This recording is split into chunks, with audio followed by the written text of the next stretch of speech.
A girl pins a boy against the school door, both breathless and disoriented as he struggles to resist. Mochizuki-kun stares up at her, utterly bewildered by her sudden, intense behavior. She apologizes, confessing she can no longer hold back, even as Mochizuki desperately tries to push her away. Her face transforms, revealing sharp fangs and animalistic ears as she tells him she wants to eat him. Under a flurry of cherry blossoms, Mochizuki-kun stands, taking in his new high school on his first day. He checks the school notice board, finding his name listed for Class 2 among the new students. A friendly student points out their shared class number, confirming they are now classmates on the second floor. His new classmate asks if he's noticed any attractive girls, but Mochizuki hasn't paid much attention. Suddenly, an incredibly pretty girl walks by, instantly drawing the awe and excited murmurs of all the boys. Mochizuki-kun stares, recognizing the beautiful girl as Pyeon-chan from their terrifying encounter earlier.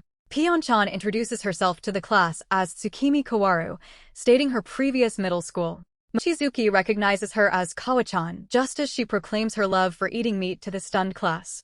Mochizuki realizes this beautiful girl is his childhood friend, Tsukimi, whom he hasn't seen since elementary school. She was also his very first crush, a memory that sends a blush across his face. Mochizuki is utterly stunned by the revelation, but then Tsukimi glances his way. He can't help but wonder if she was always this dazzling or if she has changed so much. His classmate nudges him sharply, warning him to stop staring at Tsukimi. Needing a moment, Mochizuki slips away to the rooftop, breathing a heavy sigh of relief. He admits he's happy to see her again, yet everything about her feels completely different now. Returning to the classroom feels impossible with his childhood friend and recent attacker, now his classmate. Mochizuki slumps onto the rooftop bench, the classroom an impossible place with Tsukimi waiting inside. He's stunned to find Tsukimi has followed him up, and when he asks why, she admits she couldn't calm down either. Tsukimi lights up, surprised he still remembers her childhood nickname, Pyeon-chan, a name she secretly loves, as Mochizuki looks away and questions her. Her expression shifts to concern, wondering if Mochizuki now dislikes the familiar nickname he gave her so long ago. Young Mochizuki explains he named her Pyeon-chan because she could jump incredibly high, a literal nickname young Tsukimi found a little embarrassing. Young Mochizuki idolizes Tsukimi's amazing jumping skills, admitting she surpassed him in every other way. Young Tsukimi effortlessly sprints far ahead, leaving young Mochizuki struggling desperately to keep pace. With fierce focus, young Tsukimi throws a dodgeball, startling young Mochizuki with its overwhelming power. Mochizuki slides away on the bench, requesting some personal space, as Tsukimi looks downcast, reminding him he was her only playmate. Mochizuki blushes, denying her presence is unpleasant, while Tsukimi questions if he truly finds her so, then reminds him of their past closeness. Tsukimi leans in close, finding their proximity relaxing and expressing her clear preference for it. She then sniffs his ear, clearly enjoying his scent from such an intimate distance. Mochizuki's mind completely short-circuits from this sudden, unexpected intimacy. Tsukimi calls out his childhood nickname, Kawa-chan, a plea for Mochizuki to stop. Mochizuki panics, fleeing from the rooftop and shouting a hasty goodbye to Tsukimi. As Mochizuki runs, he recognizes Tsukimi's stunning transformation, yet her lack of personal space persists. Her invasive sense of personal distance, however, remains exactly as it always was. Later that evening, Mochizuki arrives home to find the bath ready and dinner already prepared. Young Mochizuki stares up at the full moon, a sight incredibly familiar from his childhood. The full moon sparks a vivid memory of him and Tsukimi playing together at night, just like in their childhood. Young Tsukimi, neck clutched tight, anxiously asks if they should head home now that darkness has fully settled. Mochizuki, perched high in the branches, confidently dismisses her worries, explaining that nighttime is the best time for beetle hunting. Mochizuki leaps from the tree, boldly declaring he'll find the beetles, while Tsukimi warns him to be careful.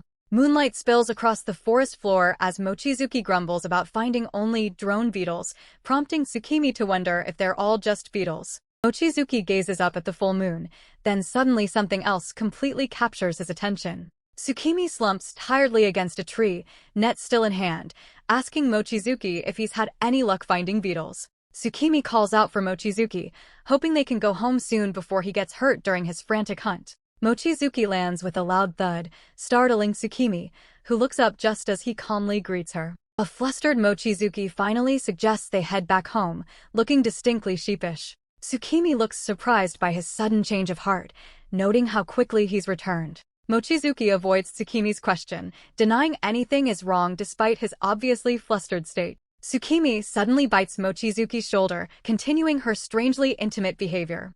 Mochizuki reels back from the surprise attack, completely unable to comprehend Tsukimi's actions. He screams and flees, leaving a confused Tsukimi standing alone in the moonlit street. Back in his room, Mochizuki lies upside down on his bed, as a long-forgotten memory suddenly resurfaces. He remembers that, even as young children, Tsukimi always completely lacked a sense of personal space. Tsukimi's eccentric behavior has always been a constant presence in his life, even all those years ago. In his memory, young Tsukimi often bit him, making her current actions far less surprising now. Despite some slight mellowing, Tsukimi's unusual nature remains her defining trait. The realization of Tsukimi's unchanging strangeness leaves Mochizuki utterly stressed and overwhelmed. Mochizuki looks utterly downcast when a friend asks about his troubled expression, but Tsukimi insists nothing is amiss. Mochizuki vehemently denies any concern for Tsukimi, yet moments later, he snaps, telling someone to go to hell. He grumbles insults under his breath, wondering why the world seems so cruel to him. His friend then reminds Mochizuki that he's already considered friends with Tsukimi. Suddenly, Mochizuki's friend punches him hard, ordering him to go speak with Tsukimi immediately. Tsukimi stands holding a baseball bat, with other girls watching from a distance, leaving Mochizuki's friend utterly stunned. A baseball suddenly smashes into Mochizuki's friend's face, sending him reeling backward. Mochizuki bolts for his life as the girls rush towards his friend, who now lies fallen on the ground. Mochizuki's friend insists he's fine, but Mochizuki screams back, convinced his friend is clearly lying.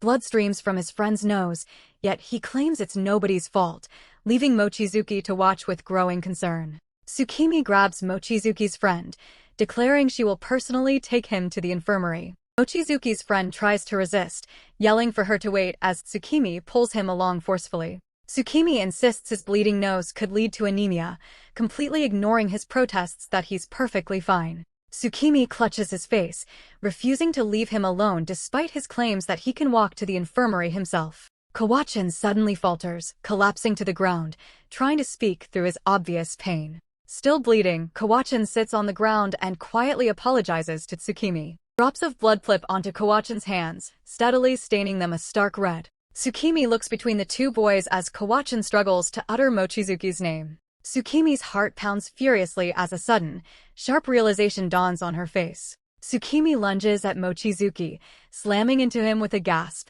leaving him completely stunned. Kawachin mumbles an apology, claiming he can no longer resist, leaving Mochizuki completely bewildered. Suddenly, Tsukimi's appearance shifts dramatically, revealing wolf ears and sharp, pointed teeth. Mochizuki stares in utter disbelief as Tsukimi's shocking transformation dawns on him. With new ferocity, Tsukimi clutches Mochizuki, who still bleeds from his nose and struggles against her grip. Tsukimi sinks her sharp teeth into Mochizuki's arm, making him cry out in sudden pain. Blood trickles from Mochizuki's shoulder where Tsukimi's fangs pierced his skin, leaving him speechless. Kawachin reacts in horror to the sight of blood as a transformed Tsukimi pulls back, crying out apologies. Tsukimi dashes away, her new wolf tail swinging, as Mochizuki shouts after her not to run off. Mochizuki lunges and grabs Tsukimi's tail, trying to stop her frantic escape as she tearfully apologizes for losing control. Mochizuki confronts the tearful Tsukimi, demanding to know what exactly she claims she couldn't control. Tsukimi confesses to Mochizuki that his bleeding nose makes him look incredibly appetizing to her. She reveals that one day she suddenly started seeing Mochizuki as food, which terrifies her. Tsukimi knew it was wrong to feel that way, but she only returned to her senses after she bit him. Despite her best efforts, she could not fix this uncontrollable habit of seeing him as prey. The moment Mochizuki's blood gushed out, Tsukimi completely lost control of herself. Mochizuki connects the dots, realizing Tsukimi only returned to normal after she bit him.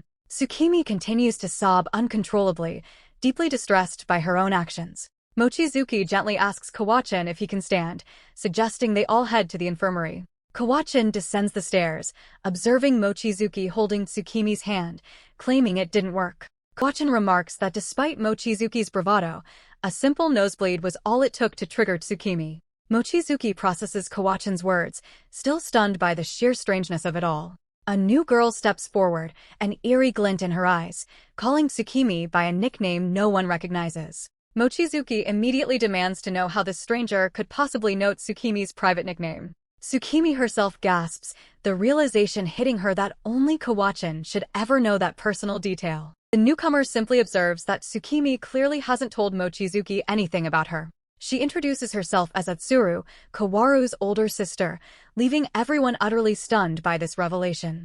Mochizuki has never heard of Kawachin having a sister, but Atsuru calmly explains that Kawachin simply kept it a secret. Atsuru leans in close, offering to share an old, deeply unsettling story with them. She recounts a chilling tale of a man who transformed into a wolf, attacked his lover, and was then hanged by the terrified villagers. Atsura then pierces Mochizuki with a chilling gaze, directly asking him who he believes the true villain of the story is. Mochizuki struggles, finding no one truly at fault, as everyone acted based on their own understanding. Atsura sharply dismisses Mochizuki's answer, declaring that the wolf bears sole responsibility for its uncontrolled urges. Then Atsuru drops a bombshell. Her entire family transforms into wolves. This incredible power, however, comes with a terrible curse.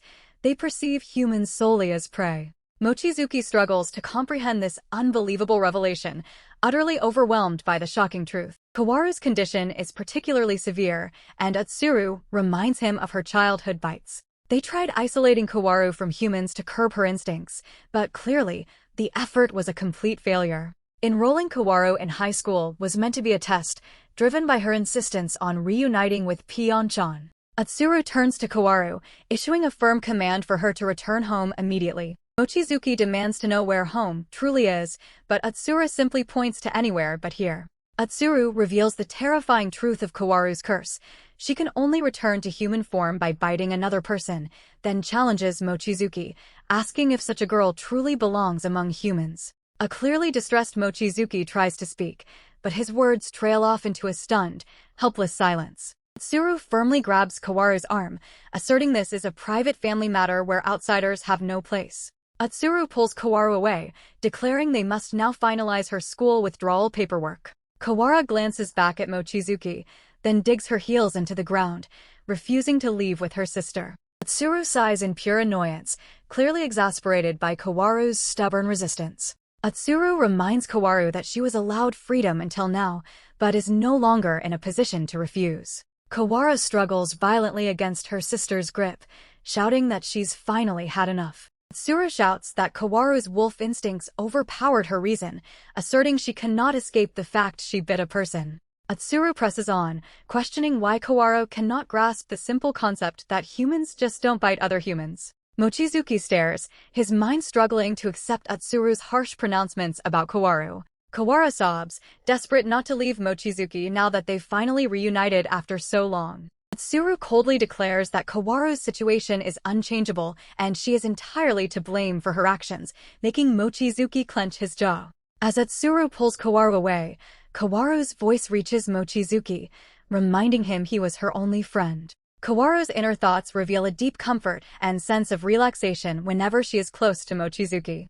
Mochizuki suddenly grabs Atsuru's leg, stopping her in her tracks as she demands to know his intentions. Mochizuki challenges Atsuru, questioning if her account of Kawaru biting him is truly accurate. Atsuru looks back at Mochizuki, completely taken aback by his unexpected and bold question. Mochizuki shouts an outrageous claim, suggesting Kawaru was merely kissing his neck because they were dating. Both Kawaru and Atsuru stare in utter shock, completely dumbfounded by Mochizuki's sudden and bizarre declaration. Mochizuki doubles down, insisting a neck kiss is perfectly normal when you're dating. He elaborates, explaining that he confessed to Kawaru just yesterday, officially making them a couple.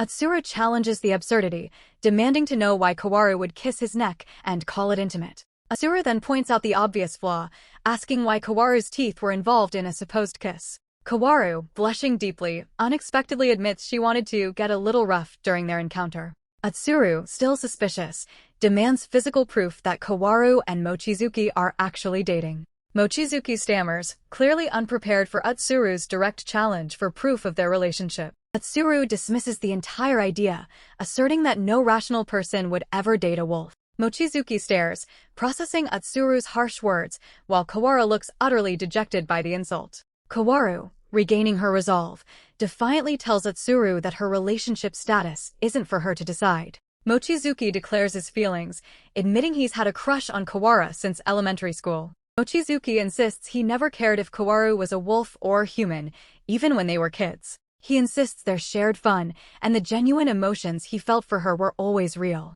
Mochizuki shouts that he loves Kaworu, asserting her species does not diminish his feelings. Atsuru remains unconvinced, pointing out that Mochizuki could still be fabricating his story. Kaworu, looking down, wonders aloud what else they can do to prove their relationship. Suddenly, Kaworu leans in close to Mochizuki's face, eyes closed, seemingly about to kiss him. Both Atsuru and Mochizuki recoil in utter shock at Kaworu's bold, unexpected move. Kaworu, blushing, looks up at Atsuru, asking if this kiss would serve as sufficient proof. Atsuru stands dumbfounded on the stairs, completely speechless by Kaworu's audacious display.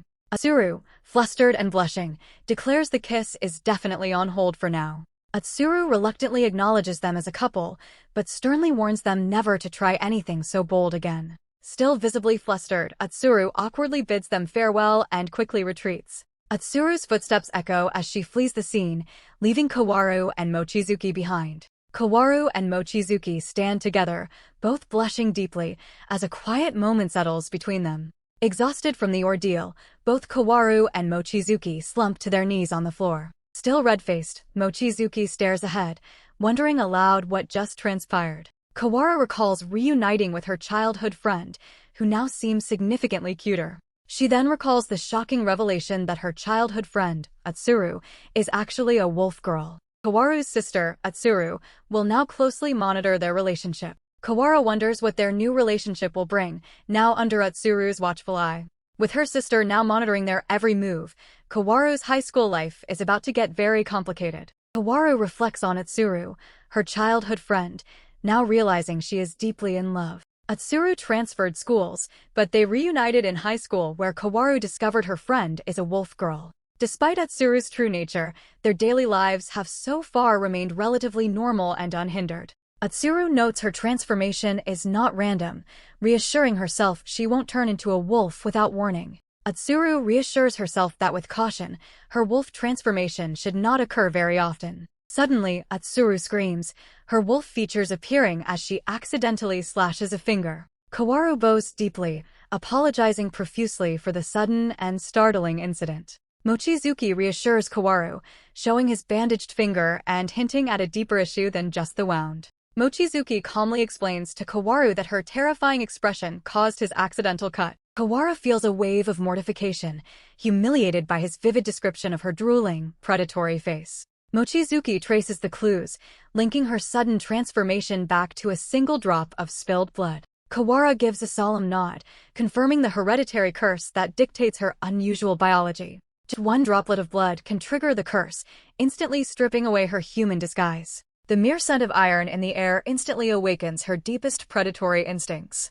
Every member of her bloodline carries this same wolf gene, except for her human mother. Despite her half-human heritage, the wild blood within her runs stronger than anyone ever expected. They ascend the stairs, seeking a quiet place far from any prying eyes. Mochizuki pushes open the heavy rooftop door, hoping to keep their secret safe from classmates. Suddenly, a pair of rushing students crashes violently into Mochizuki, sending him sprawling backward. Mochizuki slams onto the concrete floor as a chaotic brawl erupts directly in front of them. 3 menacing delinquents block Mochizuki's path, effectively cornering him on the rooftop. The lead thug grabs Mochizuki by the collar, aggressively demanding immediate answers. A menacing shadow looms over Mochizuki as the thug warns him to speak clearly. Instead of a fight, they demand to know his exact connection to the school's idol, Kaworu. Mochizuki's simple question triggers an immediate, dramatic outrage from the entire trio. These tough delinquents are actually devoted fanboys,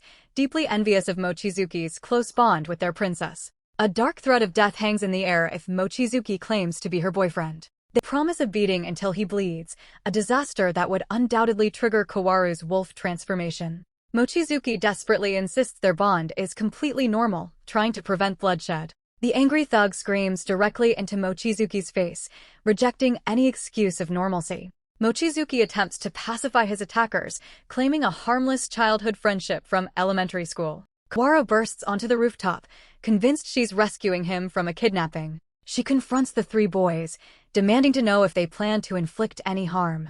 Mochizuki recognizes the rising danger as Kaworu starts slipping back into her old habits. Back in elementary school, she once solved conflicts by sinking her teeth directly into her classmates. Before she can strike, Mochizuki lunges forward, determined to intercept her and prevent a bloody disaster. He drops his hand onto her head, hoping to suppress her awakening wolf instincts. He laughs off the confrontation as a friendly joke, hoping to keep the thugs from bleeding. Mochizuki whispers the urgent truth.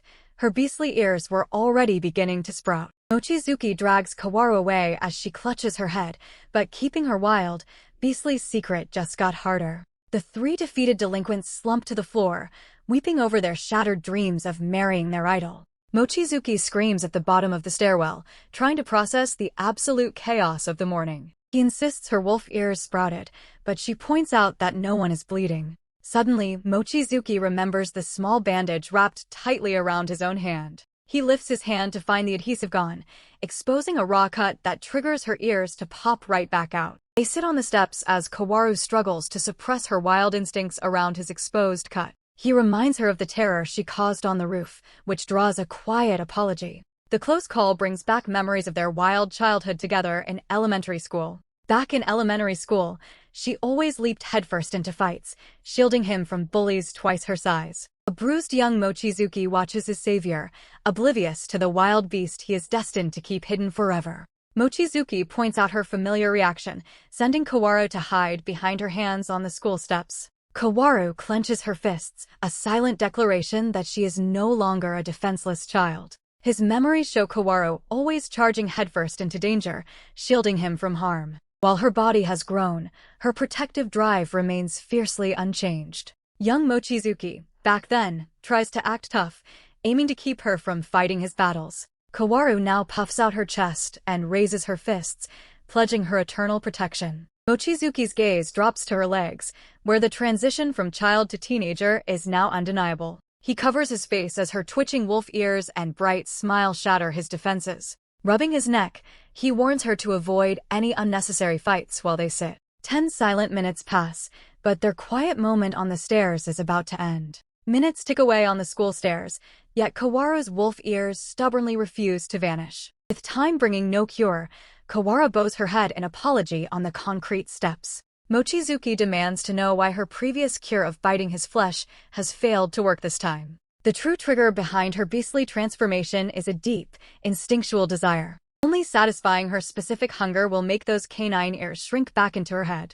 Mochizuki pulls a pack of fruit candy from his pocket, but she quickly rejects the sweet offering. Even his offer of heavy yakisoba bread cannot satisfy her non-traditional appetite. Only the taste of human blood can satisfy the beast howling within her. Her condition demands no violence, just a single drop of blood across her lips. Mochizuki thrusts his bleeding hand into the air as the ultimate solution suddenly strikes him. He offers up his own flesh to quiet the beast howling inside his friend. He warns her that drawing his blood here will definitely not look pretty on the school steps. He extends his bare hand across the concrete, inviting her to claim the first drop. Kaworu accepts the desperate offering immediately, leaning forward to claim her cure. She gently takes his hand and guides his finger toward her parted lips. Her teeth sink softly into his skin, drawing out the healing drop. She licks the wound greedily as her breath turns shallow and heavy. Her wolf ears twitch and droop low as she drains every last drop. Mochizuki freezes in place as a completely unexpected sensation rushes through his body. This taste triggers an entirely new, uncontrollable reaction inside her beastly body. This time she keeps her human awareness, rather than transforming into a wild beast. She grips his hand and begs him to look away, driving his pulse past its limit. Suddenly, a classmate peers through the window, spotting the two of them on the staircase. The witness immediately recognizes the pair and questions their compromising position out in the open. Mochizuki braces himself, determined to endure the awkward contact for just a few seconds more. The wolf ears finally vanish just as their classmate storms down the concrete steps. The intruder demands an immediate explanation as the two scramble to make up an excuse. She rejects their lies, pointing directly at their highly suspicious physical contact right there on the stairs. A heavy shoe slams directly into Mochizuki's head, cutting off his plea mid-sentence. The loud commotion immediately draws even more students up the steps, threatening to expose their secret. A single drop of his blood on the pavement will instantly trigger Kawaru's beast form. Mochizuki must protect Kawaru's secret and prevent her sister from discovering the wild truth. As footsteps draw closer to their stairwell, a desperate loophole suddenly strikes Mochizuki. He turns his gaze directly to Kawaru's older sister, ready to execute his frantic plan. Mochizuki bows deeply, begging the older sister to drive her fist into his stomach. A freshly bruised face will satisfy the angry mob and send them marching away from the scene. She waves her hands in absolute refusal, even as Mochizuki continues to plead for a beating. The older sister steps back, limiting her involvement to a simple warning. Mochizuki drops his head, claiming he forced Kawaru to perform a series of shameful acts. A final lie, claiming he shoved his finger directly into Kawaru's mouth, leaves the older sister to decide his ultimate fate. Mochizuki spits out another sickening lie, claiming he forced Kawaru to obey his every command. The older sister's fist crashes directly into Mochizuki's stomach with bone-shattering force. The brutal blow launches him backward, sending his body tumbling onto the hard concrete floor. She rains down furious insults, cementing his new reputation as a shameless schoolyard pervert. She points a final threat at his limp body before the onlookers can even ask any questions. Whispers fill the air as the crowd turns away from the bruised boy on the ground. The crowd disperses, leaving Mochizuki bleeding on the concrete, his plan successfully executed. Kawaru cradles his head on her lap, demanding to know why he took the fall for her. As they sit alone on the grass, she presses him for the truth behind his sudden sacrifice. He turns his face away, claiming pure self-preservation to hide his true motives. Kawaru begs Mochizuki never to let himself get hurt for her sake again. Mochizuki offers a quiet apology, filling the silence of the schoolyard. She stands, preparing to head back before the lunch break ends. Walking back, Kawaru demands an explanation for the bizarre lie he told her sister. Mochizuki fabricates a story about his strange reputation among the other male students. Before he can explain, a massive furry tail sprouts from her skirt and thwacks him. Mochizuki grabs the giant tail, sending a sudden shockwave through Kawaru's entire body. Her body twitches violently as he squeezes the beastly appendage she forgot to hide. A strange tingling sensation paralyzes Kawaru as Mochizuki quickly releases his grip. The afternoon bell rings, leaving them stranded with a giant tail in plain sight. Mochizuki inspects his sliced finger, but the dry wound offers no blood for a quick cover-up. The school bell echoes as they stand frozen, out of options to hide her beastly secret. Mochizuki thrusts his hand forward, and her wild tail clamps its jaws onto his flesh with a sickening crunch. Tsukimi Kawara hides a wild secret beneath her school uniform. She is a wolf girl. The homeroom teacher schedules the annual physical examinations immediately after the lunch break. A full medical checkup threatens to expose Tsukimi's beastly secret to the entire school. Tsukimi pumps her fists, completely unaware of the looming danger of her medical exam. Mochizuki clutches his head while Tsukimi celebrates her high energy right behind him. During the lunch break, a soda can clatters into the vending machine slot. The boys find themselves locked out of the classroom, while inside, the girls begin to change. His classmate points out a room full of changing girls just down the hall. Inside the locked classroom, Tsukimi strips down to her underwear, preparing for the examination. She steps into the light, completely unaware that every boy in class watches her. Mochizuki stammers a denial as his classmate pushes for details about the girls next door. A basketball thuds against the concrete as a sudden demand for Tsukimi's physical measurements cuts through the air. On the court, Mochizuki faces his classmate, refusing to share private details about his friend. In school shadows, wealthy buyers wait, ready to pay top dollar for the girl's physical exam scores. His classmate leaps for a shot, dangling a cash reward to sweeten the deal. Mochizuki launches his body upward, his outstretched hand completely overtakes the basketball. With fierce strike, Mochizuki swats the ball away, rejecting the offer entirely. The classmate hits the pavement, witnessing a jump that completely defies normal human limits. While his classmate heads off to buy drinks, a side door creaks open near the courtyard. A sharp-eyed girl corners Mochizuki, her sudden question threatening to expose everything they are hiding. His classmate's older sister stands tall, cornering Mochizuki against the chain-link fence. Memories flash through his mind, Tsukimi begging for a hard blow to the stomach.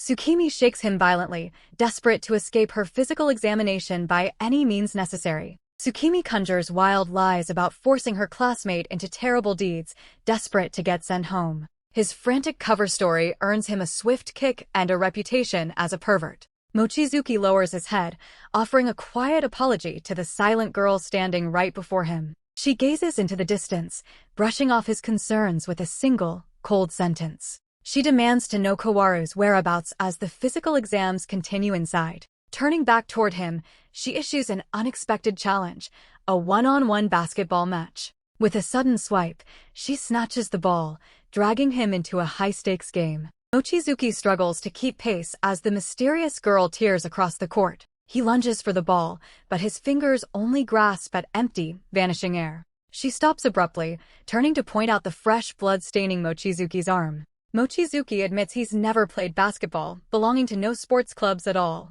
The girl locks eyes with him, claiming her wolf heritage grants her effortless, superior speed. She highlights the insurmountable gap in physical prowess between a mere human and a wolf. She looms over him, questioning if a fragile human could ever hope to protect Kawaru. Nearby, a sudden, tight embrace catches Kawaru completely off guard in the hallway. Nego-san releases her grip, immediately demanding Kawaru's current height. Kawaru mutters her height, and Nego-san dismisses it as perfectly average, then moves away. Nego-san corners Kawaru in the hall, spreading a rumor about her relationship with Mochizuki. She credits Atsuru-san as the source of the gossip, leaving Kawaru utterly stunned. Kawaru deflects the inquiry, turning her back to hide her reaction from the others. On the court, the mysterious girl sinks another basket, racking up 12 unanswered points. Mochizuki struggles to breathe, overwhelmed by the sheer power gap between them. The girl lunges forward, leaving Mochizuki stunned in her dust as she pushes her advantage. She rattles off her natural advantages, speed, instinct, and stamina as the undeniable keys to her dominance. She dismisses Mochizuki as hopelessly inferior, branding him a failure in every single category. Streaking past him with the ball, she demands he finally grasp the true gravity of his weakness. She delivers a final, chilling warning. His path alongside Kawaru leads only to inevitable pain. The mysterious girl warns that Kawaru remaining by his side will bring her nothing but harm. Mochizuki demands to know how she could possibly know, but she simply claims a shared experience. She explains that she once stood in his exact shoes, struggling with these very same consequences. She flashes a grin, claiming effortlessly to handle relationships and social circles without any trouble. She notes he simply cannot fathom the immense strain their natural-born abilities inflict upon others. The girl expertly weaves right through him, stealing the ball and leaving him grasping at empty air. She launches a perfectly clean shot, sinking the ball as Mochizuki watches in total, stunned disbelief. Mochizuki admits the painful truth, acknowledging that separation might indeed spare Kawaru from pain. He pauses, countering that shielding Kawaru from harm is not actually what she truly wants. Mochizuki declares he will remain steadfastly by her side, no matter how selfish it may seem. The mysterious girl snaps, sharply ordering him to stop acting as if he holds all the answers. She clutches her head in mounting frustration, insisting his prior victory was nothing more than sheer blind luck. She gasps as her ears suddenly twitch, while he stares in utter bewilderment at the drastic change. She covers her face, trembling as she admits this aggressive outburst is completely out of character for her. He bows his head, offering a quiet apology for what he perceives as his own selfishness. Kawaru possesses a singular nature, she explains, setting her apart from every other wolf. Normally, even the scent of blood wouldn't trigger Kawaru's transformation. Her companion smiles, guessing that Kawaru carries this burden more heavily than anyone. A cold realization suddenly hits her, and she wonders if today is Kawaru's physical exam. They consult the schedule, but the medical checkup's ominous truth now chills the air. The medical list clearly states blood sampling is a crucial part of the physical. Mochizuki stares at the clipboard, a sharp gasp catching in his throat. He demands to know if they truly plan to proceed with a blood test. The girl stares back, confirming his suspicion was always the inevitable truth. A sudden impact sends Mochizuki stumbling as his companion shoves him aside. He catches his balance and shouts, but she ignores him, sprinting down the hallway. Her eyes widen as she grasps the danger of Kawaru's exposure to blood. She warns that drawing blood guarantees a full wolf transformation. The other girl asks what's wrong, still clutching the medical schedule. Mochizuki screams her name, desperate to halt the medical exam before it starts. Kaworu first transformed into a wolf when she was only 11 years old. The young girl clutches her chest as a strange, overwhelming hunger takes hold. She begs for an explanation, but finds only a terrifying void in response. The hunger burns through her, leaving her desperate to feed on anything. Contact with Mochizuki-kun's blood triggered an ancient instinct, dormant deep within her DNA. She retreats, desperate to escape the scent of human blood and the danger it brings. Years of hard-won control shatter with the slightest taste of crimson. The wolf within claws to break free, but she clings fiercely to her humanity. One more slip, one more incident, and she'll be banished from this life forever. A sudden voice cuts through their talk, shattering the fragile peace they've built. Mochizuki demands answers about the exams, as Nego-san drops a stunning revelation. Mochizuki races down the silent hallway, his breath catching in ragged gasps. He slams his full weight against the heavy gym doors, desperate to get inside. Before he can break through, Nego-san's grip snaps shut, holding him fast. She questions his frantic rush, pinning him with a knowing, sharp smile. Mochizuki strains against her hold, begging her to let him pass and help. Nego-san reveals Atsuru-san herself ordered her to stop him, no matter the cost. Mochizuki stumbles back, stunned that Atsuru-san would shatter their trust. Atsuru-san stands far off, her back turned, a silent apology in the air. The space between them widens, the sting of betrayal finally landing. Mochizuki stares at Nego-san, the truth of her alliance hitting him hard. Nego-san's gaze stays locked on the device held steady in her hand. A classmate's call for Tsukimi-san rips her attention from the standoff. A nurse steps forward, impatient to get Tsukimi-san moving in the exam line. The nurse looms, demanding they all finish their medical checks without delay. Mochizuki reaches out, but she brushes his frantic worry away with a calm, practiced hand. The curtain ripples as she steps behind it, leaving Mochizuki to spiral in the hallway. Mochizuki lunges at Nego-san, his desperate strength failing against her immovable, practiced hold. Nego-san tightens her grip, warning him that his struggle only risks his own life. A sudden, sharp snap echoes through the air as the gym door lock finally gives way.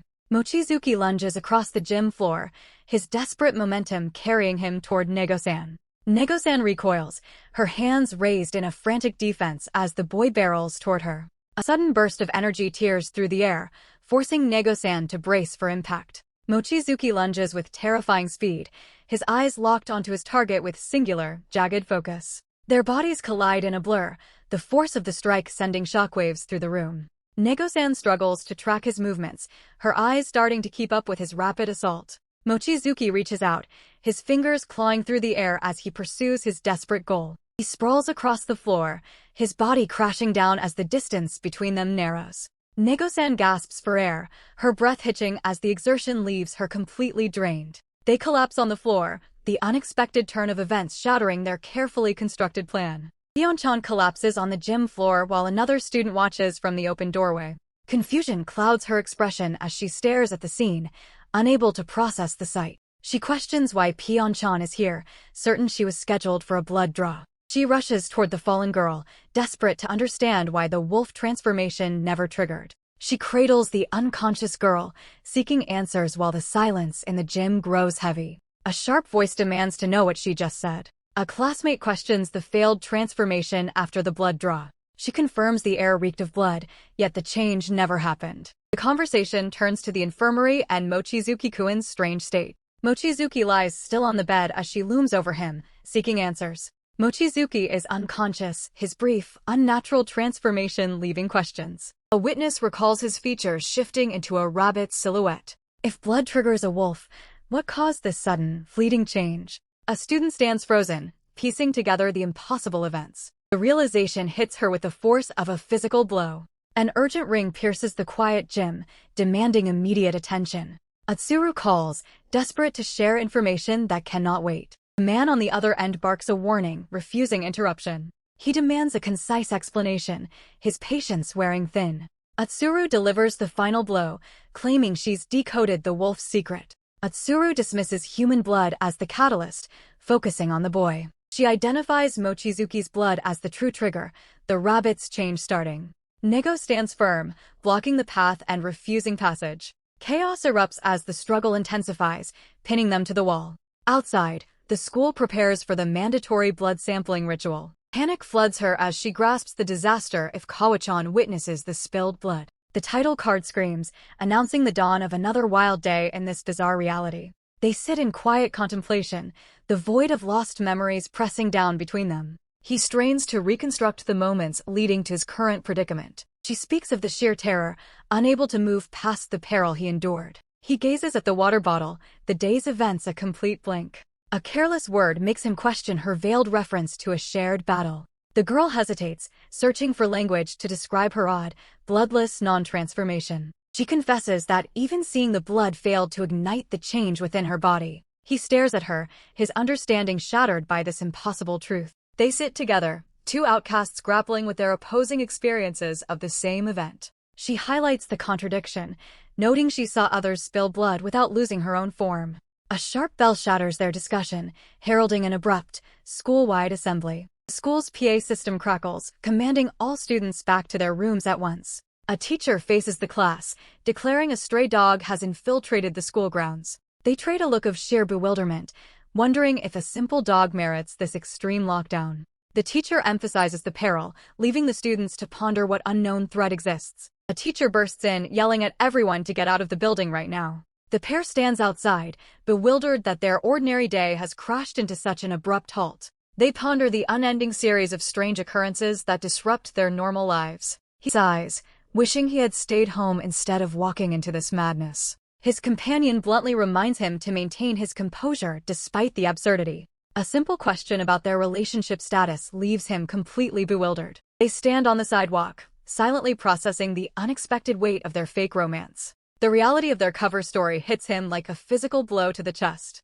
They start walking, their footsteps echoing the agreement to keep up the act. He whispers a final warning, convinced that unseen eyes are tracking their every move. Mochizuki sighs, regretting the recklessness that led him into this precarious, hidden situation. A sudden impact sends him sprawling as a mysterious figure tackles him to the ground. She looms over him, locks eyes, and delivers a chilling, predatory promise of capture. They scramble in the cramped space, both bewildered by this unexpected and awkward collision. She confesses she mistook him for the prowling stray, driving her to hunt him down. He demands she move, his voice tight while she questions the danger of the beast. They retreat to the shadows, debating the teacher's strange warning about the animal's presence. The dog's collar bears a distinct, worn arabesque pattern that catches their immediate attention. She recalls a haunting encounter from her childhood, linking the creature to her past. Mochizuki freezes as she confirms the terrifying truth. He knows exactly what she means. She vaguely recalls playing with this puppy on her way to school years ago. The pattern on its collar matches a memory she struggles to fully piece together. They weigh the teacher's sharp warning against her own fading, distant recollections. The threat of a rabid animal hangs heavy in the air, leaving them exposed. They walk the hallway, replaying the possibility of a familiar dog in their thoughts. She wonders if the animal was just playing, its behavior misunderstood by the teacher. Mochizuki hears her theory, clinging to hope for a moment of normalcy today. He breaks the silence, vowing to help her find the mysterious creature. Her eyes widen at his sudden, unexpected commitment to the hunt. She questions his determination, yet knows his mind is already made up. The two exchange a firm promise to proceed carefully while tracking the elusive stray. With the plan set, they get ready to search the school grounds for any sign. Suddenly, a net drops from above, snaring Mochizuki and yanking him back forcefully. Mochizuki tumbles to the floor, his confused shout echoing in the silent hall. The girl gasps, recognizing the boy caught in the mesh of the butterfly net. She drops the net, realizing her error, but the creature she sought is still gone. Mochizuki struggles to stand, grumbling about being trapped in the narrow corridor. A new student arrives, flashing a peace sign and joining their peculiar hunt. She casually drops a bombshell, mentioning a cash reward for capturing the strange animal. While others doubt the payout, she remains focused on the promise of hard cash. Mochizuki hits the floor hard as the girl traps him with his own net. She refuses to give up the bug net, holding her prize tightly against his protests. Mochizuki demands his property back, but the girl remains completely unmoved. The price for the net skyrockets as she starts a live auction right there. She actually knows nothing about the creature everyone calls Nego-san. She keeps up a friendly front, but deep doubts cloud her view of her new ally. A sudden, sharp twitch in the shadows at the hallway's end snatches their attention. Something shifts in the darkness, and the girl sprints toward the noise without a second thought. Mochizuki calls out in confusion, but she has already vanished around the corner. Only the echo of her retreating footsteps lingers as she leaves him behind. Mochizuki halts in the hallway, a new mystery about Nego-san freezing him in his tracks. She apologizes for the interruption, implying he had other plans for his time. Mochizuki blinks, caught completely off guard by her sudden change in tone and purpose. She leans into his face, pressing him for the truth. Is he even human? She forces him to confront the bizarre events from the physical exams. Her eyes bore into his, demanding he account for his true nature right now. Mochizuki deflects the question, insisting he's the one who deserves an explanation. He pushes back, demanding to know who she is after all they have been through together. She dismisses his questions, refusing to let him steer the conversation back to himself. Mochizuki grabs her collar, listing her suspicious knowledge of the gym and Kawachan's sister. The girl demands an explanation for the strange transformation he underwent during the physical exams. Mochizuki stares back in total confusion, with no memory of any such event ever happening. She wonders if his memories were erased the very instant he shifted into his new form. She sighs, dropping the act, and asks if he even remembers Nego-san. She confirms her true nature, stating Atsuru-san revealed her wolf form to everyone. With a playful grin, she pulls back her hood, exposing the feline ears hidden beneath. Mochizuki gasps as the physical proof of her inhumanity stares him in the face. She declares they are both animal people, bound by their shared, hidden existence. Leaning close, she claims she only shares this dangerous secret because she trusts him implicitly. With a flick of her tail, she orders him to keep her secret locked away forever. A close-up reveals her intense gaze, fixed on the unfolding situation with sharp focus. She ignores his pleas for friendship, making it clear their bond holds no weight here. Mochizuki stands his ground, issuing a stern warning against harming Kawachan. She dismisses his concern entirely, leaving him stunned by her cold indifference. She refuses to engage further, bluntly stating that profit drives her every action. With the confrontation paused, she beckons him to move forward and continue their task. A sudden movement in the hallway catches their attention, prompting a quick discovery.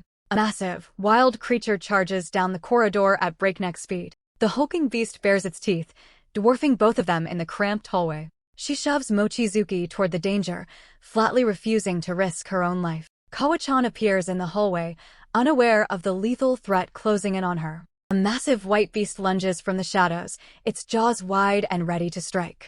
Mochizuki and his companions scramble into a desperate sprint, fleeing the encroaching predator. The beast slams into the hallway, its powerful body narrowly missing the fleeing figures. They dive for the exit, desperate to reach the safety of the school grounds. Mochizuki lunges, catching her hand and yanking them both away from snapping jaws. They burst through the doors, finally putting distance between themselves and the rampaging beast. The pair stands in the quiet, gasping for breath after their harrowing escape. Mochizuki turns to Nego-san, searching her face for a plan to defeat the monster. She remains silent, leaving him to face the grim reality alone.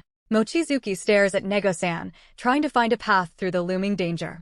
They stand on the school grounds, caught between the beast and their own survival. Nego-san brushes off his concern, urging him to simply follow his own instincts. Mochizuki questions her advice, seeing no clear benefit in her passive approach. She insists that fear keeps her locked behind these walls, refusing to venture outside. Mochizuki cuts her off, declaring he will confront the monster himself. Nego-san recoils at his reckless resolve, unable to comprehend his sudden decision. She screams for him to stop, demanding he justify such a dangerous choice. She reminds him of his vow to avoid harm, pleading for him to stay back.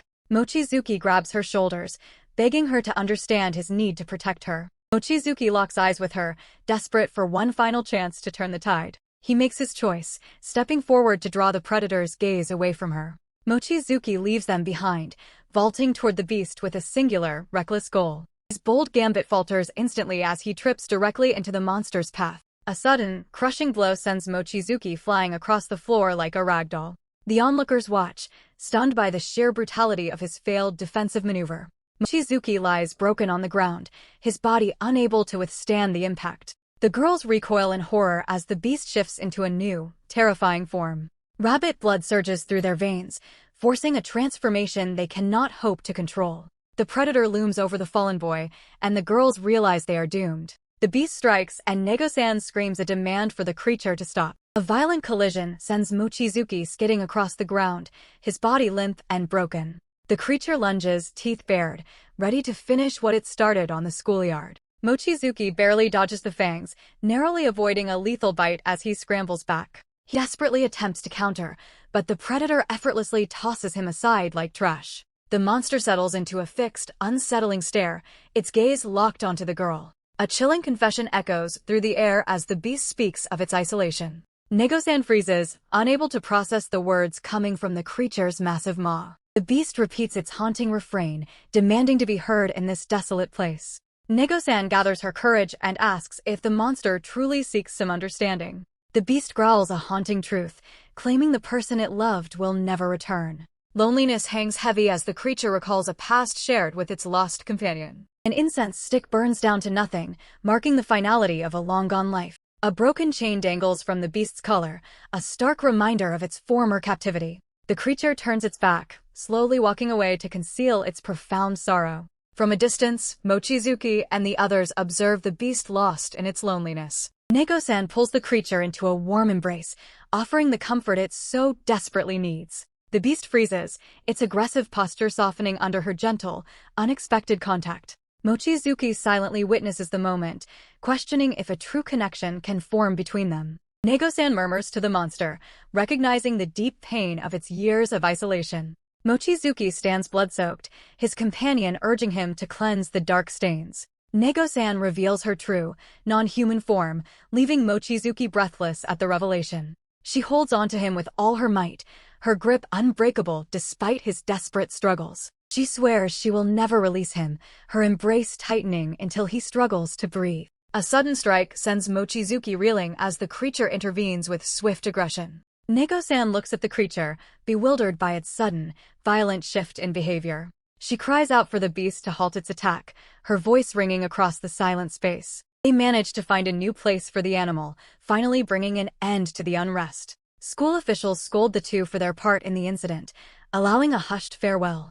As they depart, something on the ground suddenly draws their shared gaze. Kawa-chan approaches the creature by the gate, her friendly greeting breaking the quiet.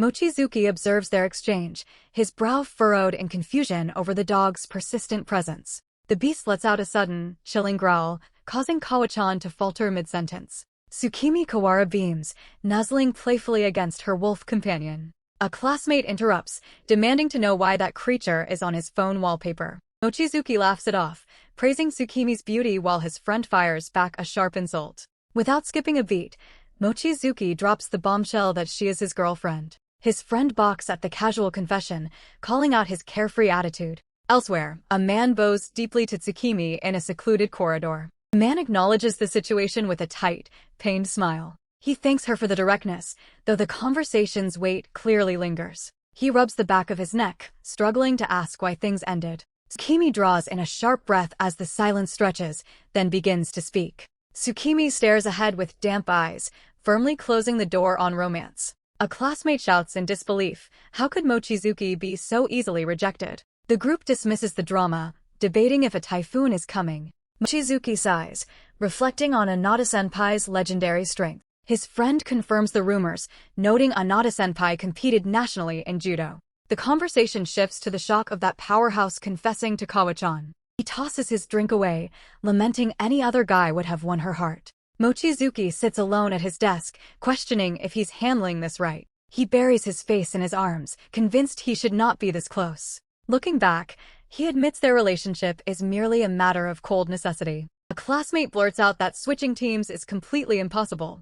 The group presses Kawaru for answers about why she keeps rejecting every confession. The girl suggests with a blank expression that she should just switch if a better prospect appears. Kawaru recoils from the casual comment, stammering in disbelief at such a blunt suggestion. The group dismisses the heated exchange as merely a crude, poorly timed joke. Kawaru stands before Mochizuki, beaming as she arrives to invite him to lunch. She greets him with a wide grin, fully expecting him to join her for a meal. The other girls watch on, amused by the persistent, unbothered dynamic playing out before them.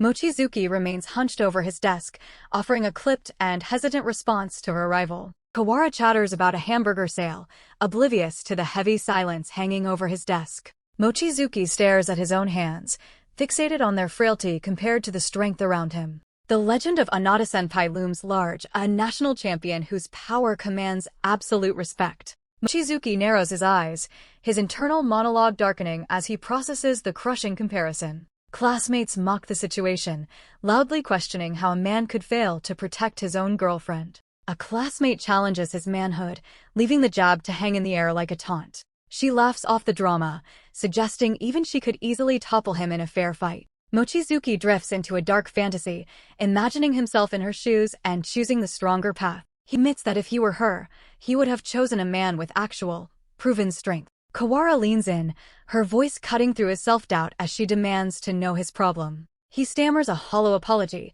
but she reaches out to check his forehead for a fever. Mochizuki's hand hovers, his thoughts racing as he tries to reach her. Kawara lifts her gaze, her eyes locking with his, waiting for his next words. Mochizuki suggests she should chase a better relationship if she finds one. Kawara freezes, his words landing with a chilling weight. Her friends watch, their eyes widening at his sudden, harsh dismissal. He stares at his hands, insisting their connection was just a convenience. He claims neither truly confessed, discarding their shared time as meaningless. He pushes her away, urging her to find someone with more strength. The air grows heavy, the silence between them deepening into an absolute void. Kawara stands before him, tears blurring her vision as she takes in his rejection. Kawara stands before him, tears blurring her vision as she takes in his rejection. She turns and flees the classroom, leaving Mochizuki stunned. Mochizuki rises, stumbling blindly after her into the empty hallway. A classmate suddenly blocks his path, slamming a hand down to stop him. She accuses him of being a coward for discarding Kawaru so carelessly. Mochizuki freezes, paralyzed by the sudden confrontation. The girl in the hoodie stares, questioning if he even loves her. Mochizuki flushes, his stammering silence betraying the truth he hides. The classmate scoffs, saying his reaction proves his feelings can't be masked. Mochizuki collapses to his knees, finally understanding his foolish words. The hooded girl towers over Mochizuki, forcing him to confront his cruel treatment of others. Mochizuki stammers, desperately justifying himself as his classmates observe his every flinch. The girls take decisive action, pushing him toward the door to force his hand. Mochizuki retreats to his desk, crushed by the weight of his own heartless words. His peers observe his dense behavior, dissecting the deep connection he refuses to acknowledge. Mochizuki paces the hallway, his footsteps heavy as he searches for a solution. He leans against the window, desperate to find Kawaru and mend the damage he has wrought. He clutches his arm, tormented by the reason she fled and his deep need to atone. The realization strikes him like a physical blow. He is the source of her tears. The truth of his own heart finally surfaces, leaving him breathless and completely undone. Kawaru crouches in the corridor, hiding from the world as Mochizuki watches from the doorway. She bolts away at top speed, and Mochizuki cries out in a desperate, failed pursuit. Mochizuki lunges through the open window, his frantic attempt to reach her ending in a tumble. He hits the floor with a heavy thud, finally catching up to the girl he hurt. Kawaru sprints down the hall, leaving Mochizuki to scramble after her with a desperate plea. He shouts an apology for his previous words, but she keeps running without looking back. Her retreating figure fades into the distance, leaving Mochizuki breathless and alone in the hallway. He stops dead before the sign of the girls' restroom, his path now completely barred. The social boundary freezes him in his tracks, unwilling to commit such a transgression. He stands stranded outside the door, paralyzed by his own indecision and fear of being creepy. Mochizuki considers a stakeout inside the boys' bathroom. His 3 classmates appear, deadpan and unbothered by his absurdity. Mochizuki demands their purpose, but they claim they are observing. They admit they are tracking Tsukimi-san's visits to this restroom. Mochizuki recoils, warning their stalking will land them in jail. The trio flees, abandoning their post with a final warning. Mochizuki turns, colliding with a girl and scattering her papers. He watches in confusion as his friends sprint past him. Mochizuki kneels to help the girl, checking to see if she's alright. They lock eyes, and the awkward proximity freezes them both. Mochizuki and the girl lock eyes, the air heavy with their proximity. He scrambles to gather the papers, handing them back with a stuttered thanks. The papers reveal her affiliation.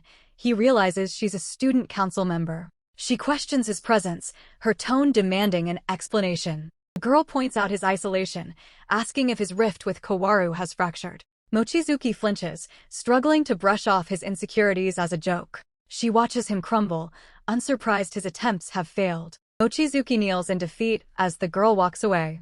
A dark memory surfaces, forcing him to confront that day's reality. He recalls the physical exam where blood triggered Kaworu's wolf transformation. A syringe looms over the girl as she warns that his failed plan could have caused injuries. Mochizuki stares back, his expression blank as he questions the weight of her concern. He turns to leave, but she calls out to him, clutching her files against her chest. Mochizuki snaps, demanding to know why she insists on dredging up his past mistakes. She turns her back, coldly reminding him that they are wolves and consequences are inevitable. Mochizuki bares his fangs, swearing he will never let their situation spiral out of control. The school bell rings, cutting through the silence and ending their heated confrontation. A teacher stands before the class, closing her clipboard and signaling the end of the day. She tells the students to head home safely, and the room answers in a collective chorus. Mochizuki slumps over his desk, the clatter of his books echoing in the emptying classroom. Mochizuki stands in the hallway as peers invite him to grab a bite after school. A hand reaches out from the shadows, stopping him with a silent, urgent plea. He catches a glimpse of the girl, her expression demanding he halt his departure. She insists they head home together, her grip tightening on his hand in public. Mochizuki follows her through the quiet streets, the silence between them growing heavy. He breaks the quiet first, offering an apology for his earlier behavior. Mochizuki admits his past remarks were insensitive and crosses the line of decency. She lowers her head, accepting his words while acknowledging her own part in fleeing. They walk side by side, the air thick with things left unsaid between them. Mochizuki confesses he genuinely believed she deserved a partner far better than himself. Mochizuki decides he's not the right one, needing someone stronger and more dependable for her. The girl stops dead, his words pressing down on the space between them. She admits that she was truly happy during the beginning of their relationship. Mochizuki apologizes, confessing he was wrong to assume their feelings matched perfectly. Understanding dawns on him as a single tear streaks down her cheek onto the pavement. She crumples inward, completely overcome by the abrupt shift in their talk. Mochizuki gazes at her, his heart pounding as the quiet stretches longer. He buries his face in his hands, replaying the pain he's inflicted on her. His fist clenches tight, knowing he's made her weep once more. A heavy question hangs in the air, him unsure of what he truly needs to say.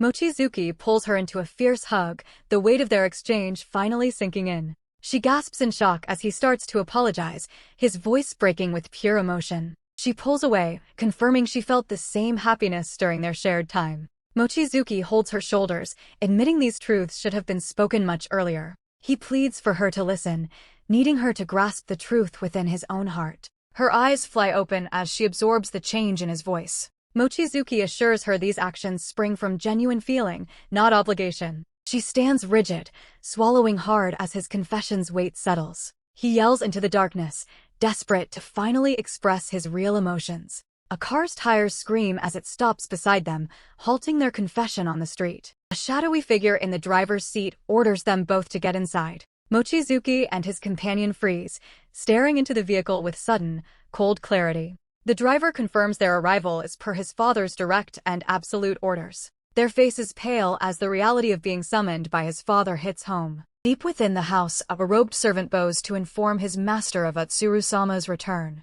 The robed man acknowledges the update and prepares to descend to meet them. He turns to the shadows, questioning if the one called Rabbit will also join him. Trapped in the moving car, the pair contemplates the dark fate that now awaits them. Mochizuki receives a summons from the abyss, demanding his presence at Kawa-chan's family estate. He sits trapped in the car, questioning why he ever allowed himself to get this close. Kawa-chan warns him that her father's household operates far outside the bounds of normal society. The massive scale of the estate comes into view, revealing an endless, labyrinthine compound. A servant greets them at the gate, already expecting their arrival with eerie, practiced hospitality. Numerous staff members haunt the halls, turning the residence into a sprawling, silent hive. Mochizuki acknowledges the family's deep, dark history, but the sheer size of the operation stuns him. They walk down the long wooden corridor, heading directly toward the lion's den. Kawa-chan offers a chilling parting comment, wishing him luck in surviving the coming meeting. Mochizuki stands at the threshold, wondering if he will ever walk out of this place whole.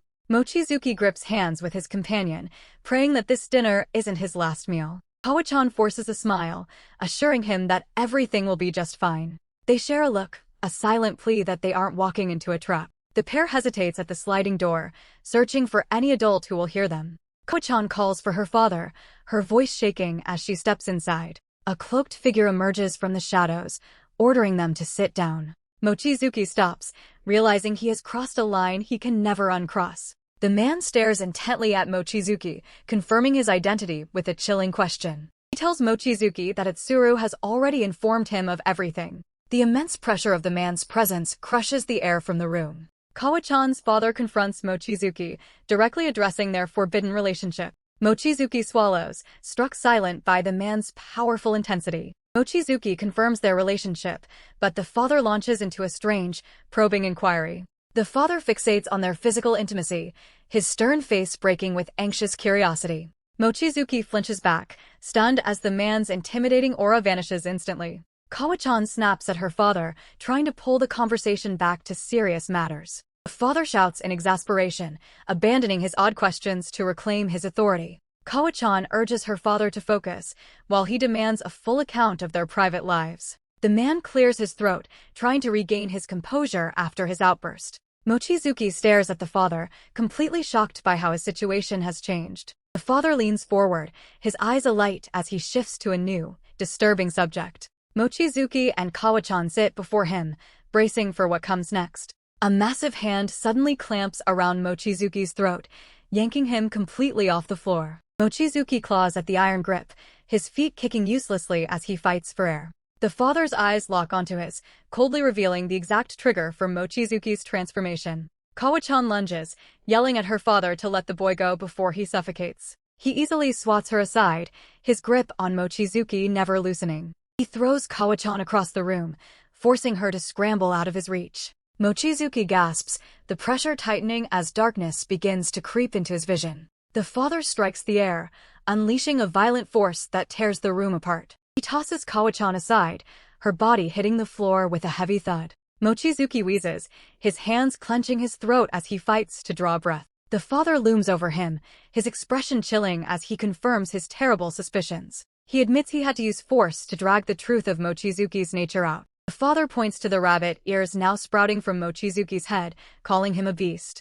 Mochizuki stares, his mind struggling to comprehend the physical changes happening to him. A puff of smoke erupts as Kawa-chan undergoes a violent, forced transformation of her own. Mochizuki watches her shift, frantically asking why this is happening to her. He wonders if the blood dripping from his own neck is causing this chaotic change. The father claims their shared blood carries a curse that forces them into animal forms. The father dismisses his daughter's struggle, stating Kaworu is too inexperienced to control her urges. He explains that the presence of rabbit blood overwhelms her human consciousness completely. The father stands firm, delivering a cold, unyielding ultimatum that their relationship must end right now. Mochizuki lashes out, demanding to know how his own bloodline could possibly carry such a bizarre curse. He reels from the sheer absurdity of hearing that his very existence poses a threat to the girl he cares about. The father looms over them with a grim warning that these forced transformations carry a permanent, irreversible price. Mochizuki can only manage a stunned whisper as his mind struggles to grasp the gravity of this nightmare.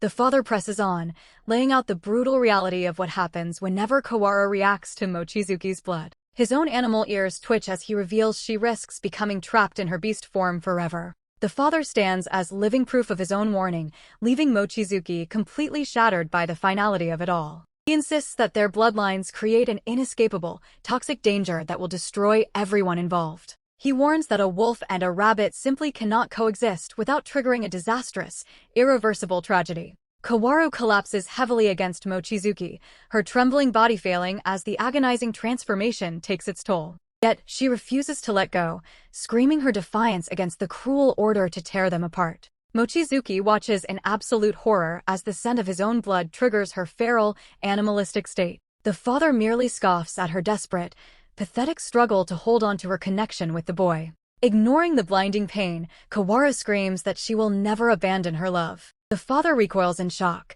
realizing she just bit her own flesh to claw back a shred of her humanity. She charges forward anyway, fueled by raw instinct and a fierce refusal to submit to her father's will. The father braces himself as she lunges at him without a single shred of hesitation or restraint. The father raises a massive, heavy hand, ready to crush their forbidden bond with one devastating blow. Mochizuki throws himself forward, intercepting the lethal strike to shield Kaworu from her father's wrath. The father bellows in shock as Mochizuki refuses to back down. Mochizuki stands firm, demanding that the father finally hear his plea. Mochizuki drops a devastating truth: they have already crossed the line and shared a kiss. The father freezes instantly, his icy composure shattered by the intimate confession. Mochizuki weaponizes their secret, threatening to reveal even more if the father doesn't back off. The father sneers, dismissing the boy's leverage as a pathetic, empty threat. Mochizuki pushes right back, forcing the father to face the reality of their bond. A sudden, sharp pain flares, forcing a cry of pure agony from the father. Mochizuki lunges to intervene, but the older man ruthlessly pins Kaworu to the floor. The father slams his hand down, crushing them both beneath his absolute authority. He looms over the couple, demanding they end their defiance and finally listen to him. His voice booms with heavy experience, claiming he has already suffered through this exact nightmare. He insists they are not the only ones enduring the agonizing pain of this forbidden bond. Standing tall, he insists that no parent wants to watch their own child suffer so deeply. He turns his back, claiming his harsh stance is the only way to save their family from ruin. Mochizuki screams for him to stop, desperate to bridge the widening chasm between them. The father walks away, leaving the broken boy on the floor to cling to a retreating shadow. The father pauses, casting a cold, final command for the boy to stay exactly where he lies. He looms over the fallen boy, whispering that this union could only exist if he were human. He admits he would have gladly celebrated their bond under different, more natural circumstances. A sudden shadow falls over the room, making the father recoil at the unexpected intrusion. The newcomer screams in defiance, refusing to let him carry out his cruel plans. A heavy fist connects squarely with the father's jaw, sending him reeling back. The impact shatters the sliding door, dropping him into a heap of splintered wood. The woman towers over the groaning man, demanding to know what he's done in her absence. The father stammers, trying to justify his actions as she grips his collar in a rage. She shakes him violently, reminding him of their pact to watch over the girl. With a stinging strike, she orders him to fix this disaster immediately. Mochizuki confronts the father, demanding to know why he makes life-altering decisions without consulting anyone. The boy suddenly realizes this fierce woman is the very mother he has been searching for. She immediately offers a frantic apology for the chaos that has unfolded in her home. The mother brushes the tension aside, promising to deal with the father later while she calms the room. Mochizuki finally finds his voice, offering a hesitant confirmation as she keeps her eyes locked on him. She playfully teases her daughter's choice in partners, triggering a loud, mortified reaction. The mother admits she is incredibly curious about him, given her daughter's constant obsession. As the girl flees the room in a blind panic, her mother calmly calls out to her.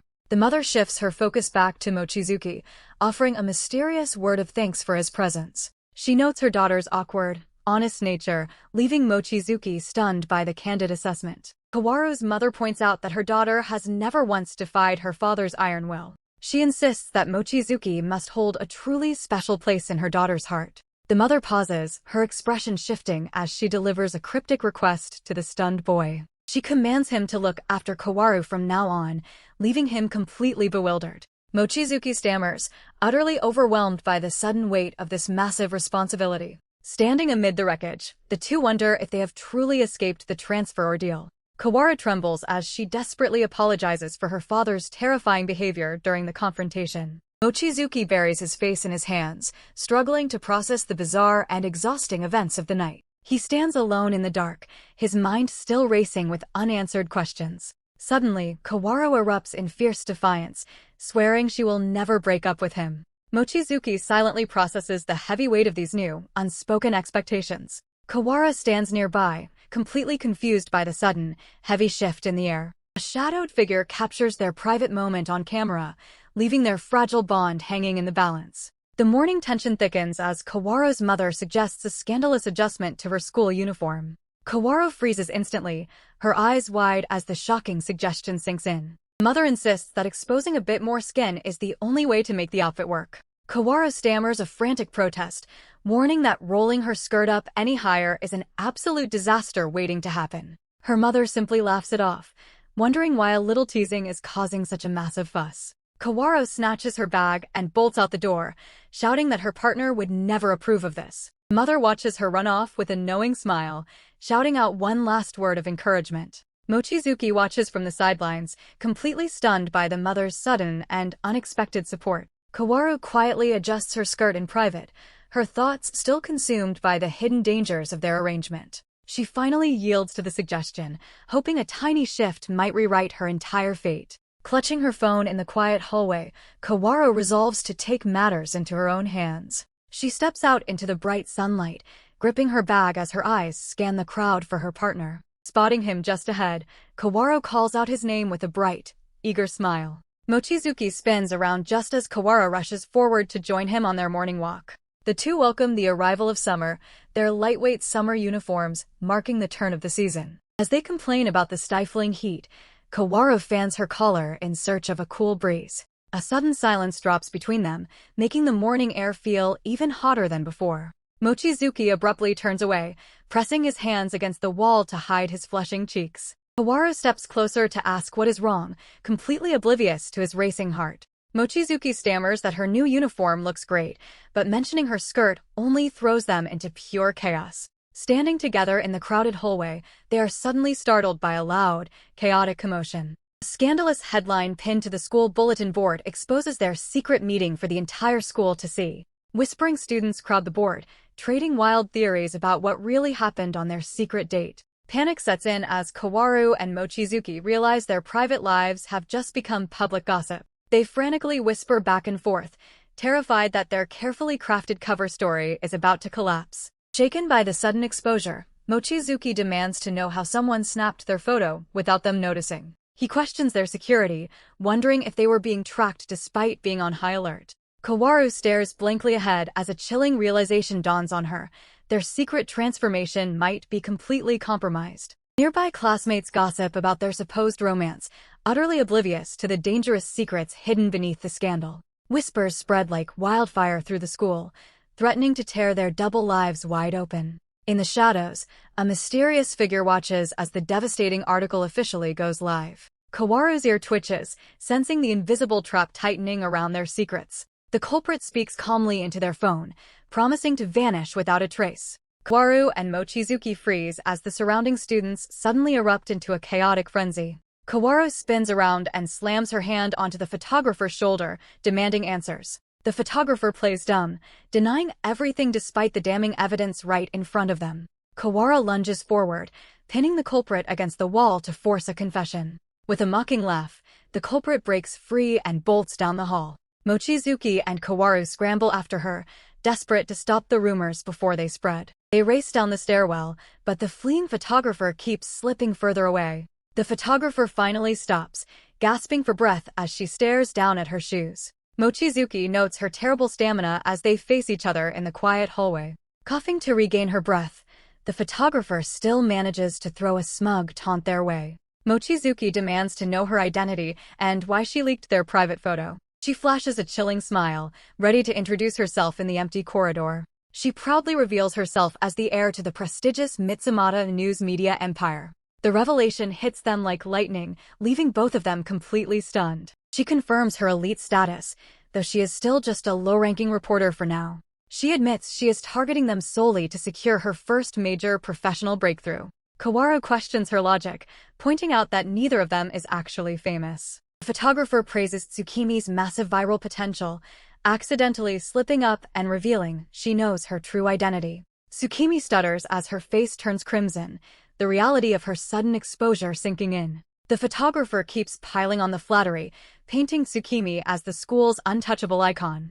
The heavy tension breaks as they share an awkward, forced handshake to seal their bizarre new dynamic. Tsukimi tentatively fishes for information, asking about the specific photos the journalist has been hoarding. The reporter gives a cryptic reply, dangling a tempting clue about a wolf-themed discovery. The realization hits them like a physical blow, leaving Tsukimi and her partner completely speechless. The reporter confirms she has photographic proof of Tsukimi's secret wolf transformation. She raises her camera, vividly remembering the exact moment she caught that shocking scene on film. She taunts Tsukimi about her undeniable wolf features, holding her secret hostage in the light of day. The photographer frames her next shot, ready to turn Tsukimi's secret into a career-defining scoop. Tsukimi lunges forward in a desperate bid to stop the shutter from clicking and sealing her fate. Caught in the sudden struggle, the photographer stumbles backward as her balance begins to fail. They collide and grapple for the camera on a precarious ledge that offers absolutely no safety.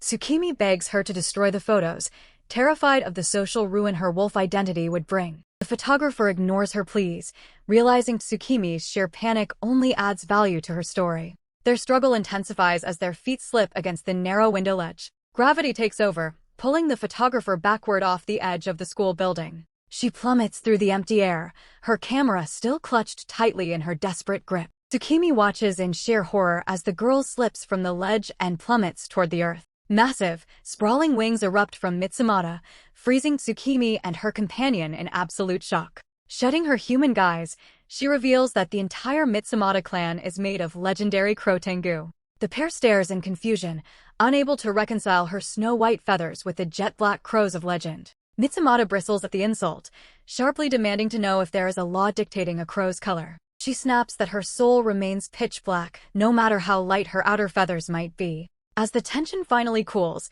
Mitsumata turns to make her escape from the school rooftop. She throws back a parting threat, promising her next big article will expose their deepest secrets. Tsukimi lunges forward on pure instinct, grabbing a handful of the girl's skirt to ground her. Mitsumata beats her wings frantically, struggling against the sudden, heavy anchor dragging her from the sky. The fabric tears with a deafening rip, sending them both tumbling backward through the empty air. Mitsumata rockets back into the sky, her mind reeling from the desperate, chaotic ambush. Tsukimi crashes hard into the grass, dazed and breathless from the terrifying fall. She scrambles through the dirt toward the fallen boy, crying out his name as the world spins. The painful truth hits her as she realizes he shielded her body, taking the entire force of the impact himself. Her eyes lock onto a dark, wet stain spreading rapidly across his arm from a jagged wound. The metallic scent of blood hits her nose, unleashing a primal, terrifying hunger that claws at her restraint. She fights to suppress the monstrous urge, frantically chanting a desperate vow to hold onto her humanity. The hunger pulses violently, narrowing her vision until the injured boy is the only thing left in her world. Just as her final defenses crumble, a calm, chilling voice cuts through the haze with an eerie comfort. Mitsumata touches down on the ledge, her fingers gripping the camera and the damning proof of the hunt. She leaps into the open air, but her desperate escape route is instantly cut short. Tsukimi snatches the edge of her skirt, anchoring the tengu and dragging her back toward the school rooftop. Under the violent strain, the fabric rips apart, sending both girls tumbling in a freefall toward the earth. Tsukimi slams into the grass and immediately scans the area for her companion. She demands to know if Tsukimi possesses some kind of indestructible, supernatural durability. Tsukimi screams back that this constant physical exertion is the only thing keeping her hunger chained. High above, the tengu watches the chaos unfold from the safety of the roof. Tsukimi lunges straight for the camera, desperate to obliterate the evidence of her secret. The frantic struggle leaves Tsukimi gasping for air as her dark, predatory instincts begin to flare. Mitsumata lands firmly and realizes the mid-air clash has completely stripped her foe of her balance. The tengu launches into the air, betting that Tsukimi cannot overcome her sudden physical collapse. Tsukimi lunges forward with desperate speed, clawing at the tengu to drag her back down. A sharp metallic clatter rings out as the camera is knocked clean from the tengu's grip. Gravity claims them both, sending them plunging toward the earth in a tangled, frantic heap. They collide with the ground in a violent crash, limbs splayed across the hard grass. Tsukimi pins the tengu, gasping for breath as the physical strain tears at her fragile resolve. Tsukimi demands the immediate destruction of the scoop, but the tengu refuses to surrender her prize. The tengu wheezes through her terror, clinging to the camera as her only leverage. Deep in the shadows, a silent witness watches, completely frozen by the sight of the brutal rooftop struggle.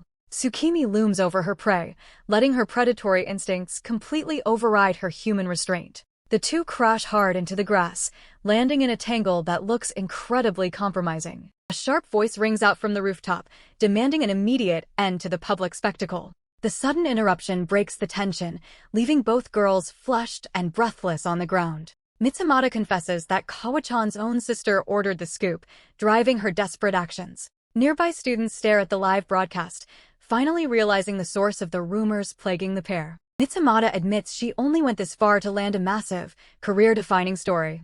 Tsukimi can't understand why a simple camera shot holds such immense weight for her opponent. Mitsumata cries out that being a reporter is the only thing giving her life any purpose. Memories of her childhood surface, back when men whispered cruel things about the boss's white-feathered daughter. As a hand reaches down to seize her camera, the heavy weight of her past closes in. But a man's voice reminds her that her feathered appearance doesn't define her worth. He challenges her to chase down a massive scoop and prove her value to every doubter. Mitsumata screams in response, clutching her camera like a literal lifeline. She lowers her head as a heavy silence presses down on her shoulders. Tsukimi reaches out, quietly offering the camera back to her defeated rival.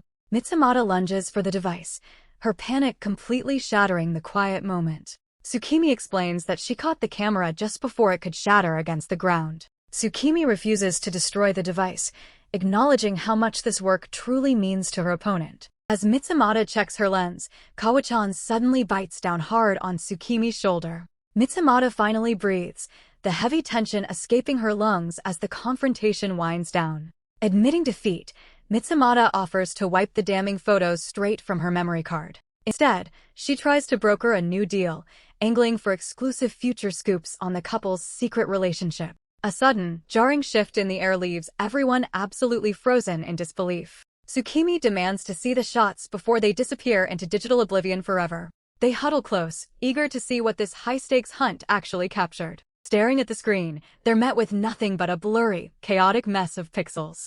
Tsukimi calls out the obvious failure, noting these distorted blobs could never be published. Mitsumata deletes the files and retreats into the shadows to mourn her ruined career. The very next morning, a scandalous headline flashes across the school feed, shattering their peace. The published article exposes their most private moment, proving this nightmare is just beginning. As the rumors catch fire, an angry mob of classmates chases Mochizuki down the hallway. Students scream for answers about the compromising photo, ignoring his desperate pleas of innocence. While chaos reigns in the halls, the masterminds celebrate their viral success and skyrocketing influence. While Mitsumata wallows in defeat, a new, mysterious figure watches from the shadows, plotting her next move. A sudden, sharp command cuts through the quiet room, forcing the pair to face an impossible demand. The bizarre request leaves them completely paralyzed, unable to process this sudden turn of events. Atsuru-senpai slumps over her desk,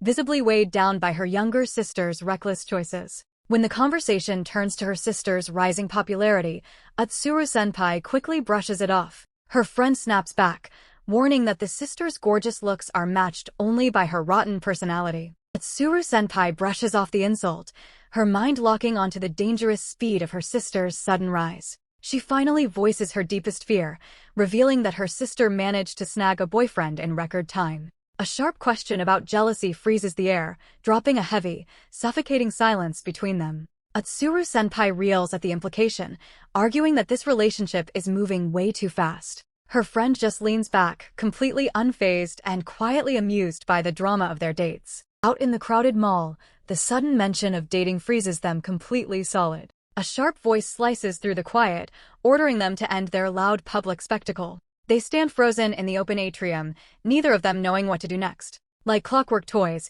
they force themselves forward, their stiff steps giving away their sheer hesitation. Back in the shadows, Atsuru tracks their every movement from behind a concrete pillar. Atsuru slips her mask down, a wicked grin spreading slowly across her face. She sneers at their awkwardness, practically counting down the seconds until this fake romance blows up. Staring at their stiff, retreating backs, she is absolutely certain this dynamic is fundamentally broken.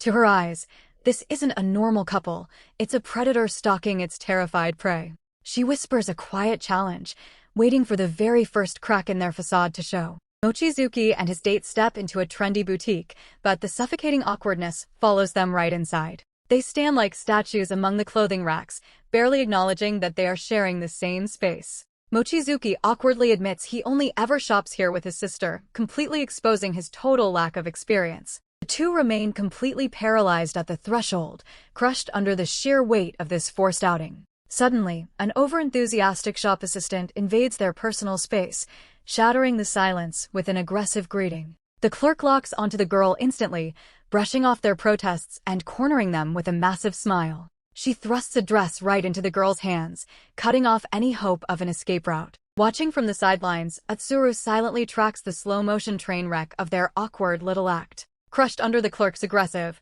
high-pressure pitch, Mochizuki sinks straight to the floor in total defeat. Completely broken, he frantically begs for more clothes just to make the onslaught stop. The assistant immediately whips out a dizzying parade of hangers, demanding the girl's instant approval. Mochizuki remains face down on the floor, his very soul thoroughly crushed by the relentless sales pitch. He wheezes out a weak question about her style, but she only has eyes for the most basic, functional clothes. Next, the assistant holds up a wild, rainbow-colored monstrosity, ironically calling it the ultimate in boy fashion. Sweeping their protests aside, she hypes up the bizarre outfit's perfect breathability and pure utility. The clerk actually wells up with tears, overwhelmed by the sheer, hilarious absurdity of the whole scene. Clutching her chosen basket, the girl finally marches toward the register to put an end to this shopping nightmare. Mochizuki lingers by the clothing racks, staring wistfully at the outfits they had to leave behind. A sudden blur of movement sweeps down the aisle as the girl completely vanishes toward the checkout counter.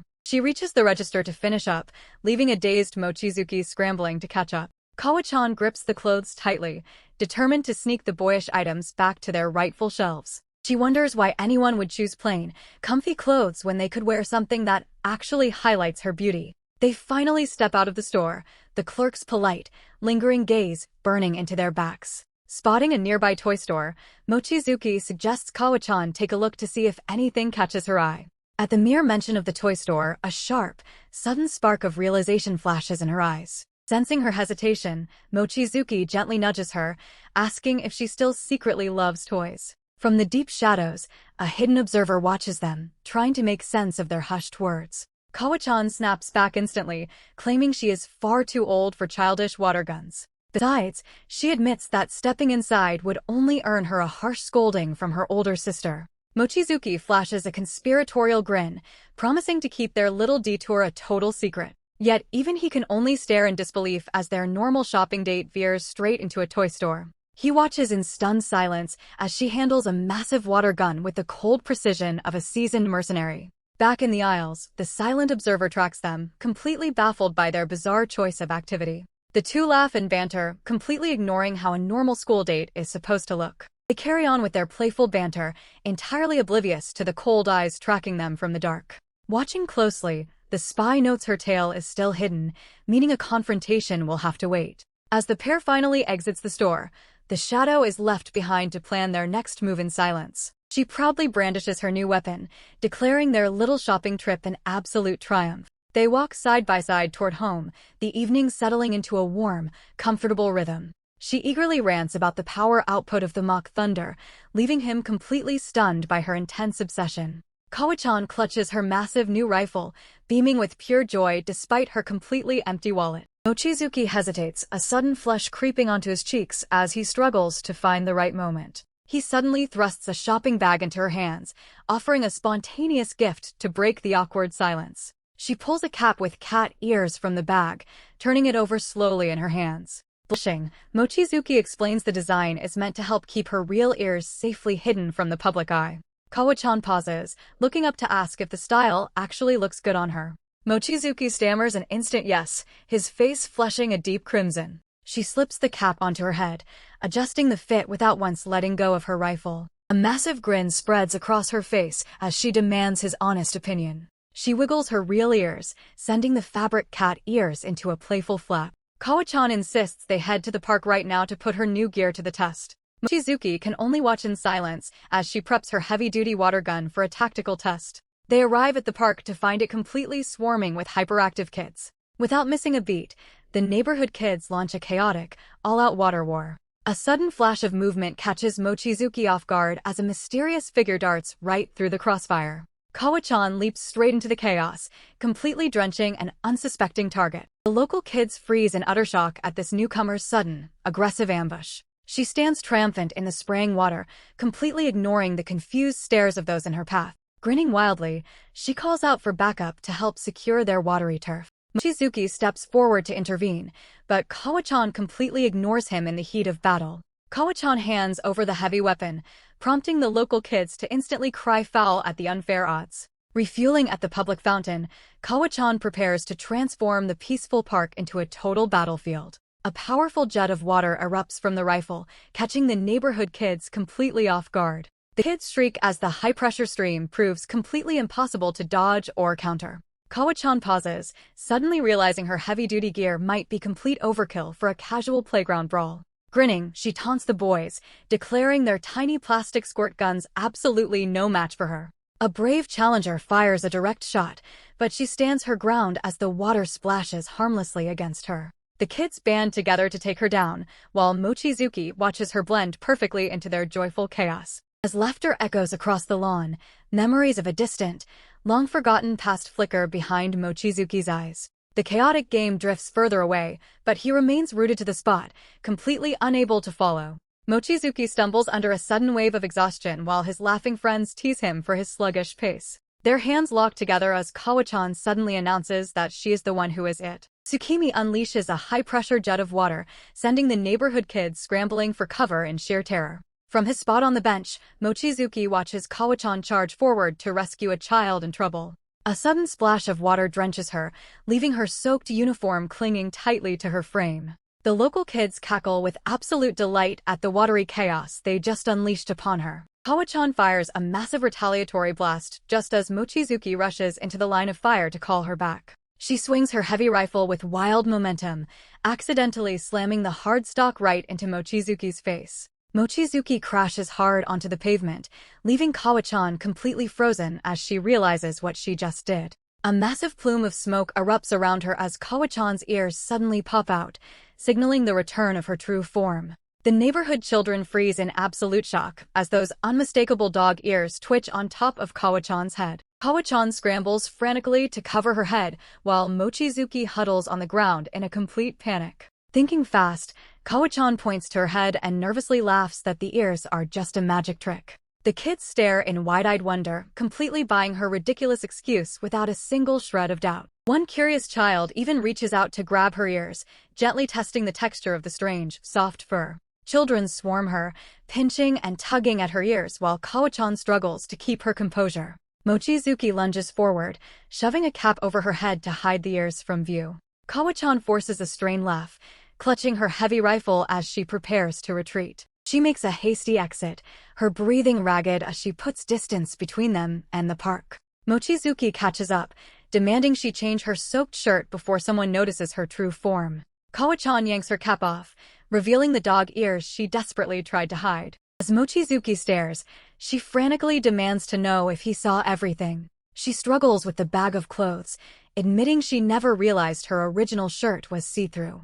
Mochizuki grips his bag tightly, his hand clenching as he processes the sight before him. He turns back to her, completely speechless at the sudden change in her appearance. Kawa-chan emerges wearing a fresh white dress, her ears still clearly visible on her head. Mochizuki snaps out of his daze, demanding to know where she bought that new dress. She stands confused, while Mochizuki covers his face to hide his rapidly darkening complexion. Mochizuki crouches down on the sidewalk, unable to look at her as he stammers excuses. He buries his face in his hands, finally whispering that she looks truly cute today. Kawa-chan pauses, her dog ears twitching as the weight of the situation settles in. She offers a soft, trembling word of gratitude to Mochizuki for his desperate help. Mochizuki urges Kawa-chan to bite him quickly so she can shed those revealing ears. Kawa-chan leans in, pressing her lips against his arm in a frantic, forced attempt. They huddle together in the shadows, repeating the act until the desired change occurs. Kawa-chan pulls away, but those telltale ears remain stubbornly perched on her head. She sinks her teeth into his arm again, desperate to force the change. The beastly ears finally vanish, leaving Kawa-chan staring in shock at her reflection.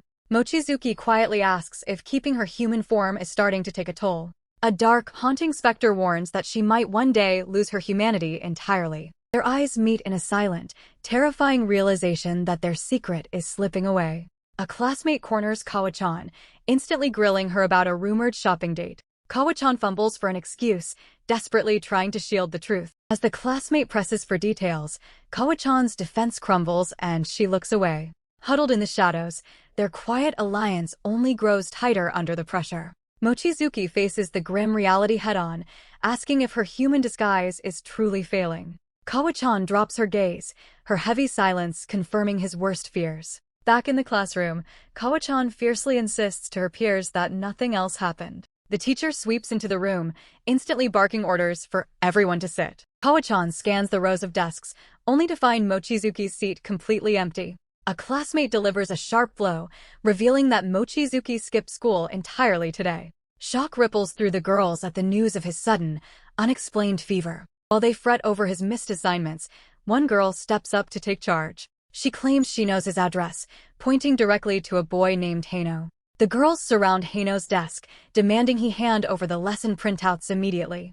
Hano braces for a shakedown, but the girls only demand to know where the house is. Kawa-chan stands before the address, staring up at the traditional house in quiet bewilderment. Standing alone before the massive, silent estate, she immediately regrets forcing Hano to hand over the address. Just then, a rhythmic, heavy thumping echoes from deep inside the house. Kawa-chan peeks through the door and finds a muscular woman crushing a heavy barbell squat. Realizing this definitely isn't Mochizuki, she watches in awe as the stranger powers through her intense workout. The powerhouse athlete keeps her back turned, hoisting the loaded barbell with incredible strength. The woman suddenly spins around and bellows toward the doorway, demanding to know who is intruding. Kawara stammers out her name, quickly explaining she only came to visit Mochizuki. The hulking woman lunges forward, towering over her as she demands an honest opinion on her physique. Kawara shrieks in response, completely overwhelmed by the woman's terrifying intensity. The stranger confirms Kawara's identity while slamming the massive barbell back onto the squat rack. She introduces herself as Shi's grandmother, leaving Kawaru absolutely speechless. Kawara sits in stiff silence as the formidable grandmother pours tea and offers an apology. She sighs with regret that Shu is fast asleep, completely missing his chance to welcome his guest. Kawaru slowly takes it all in, realizing she is finally meeting Shi's grandmother for the very first time. The grandmother smiles, deciding that since Kawaru traveled all this way, she deserves a proper introduction to the family. Before Kawaru can even protest, the grandmother pulls out a thick middle school photo album with a booming grin. Kawaru stares at the page, completely blindsided by the image of a much younger, softer Mochizuki. The grandmother chuckles at how much he has changed, while Kawaru struggles to connect the sweet boy in the photo with the guy she knows today. The grandmother leans in, detailing how she personally drilled the boy to transform his fragility into raw, physical power.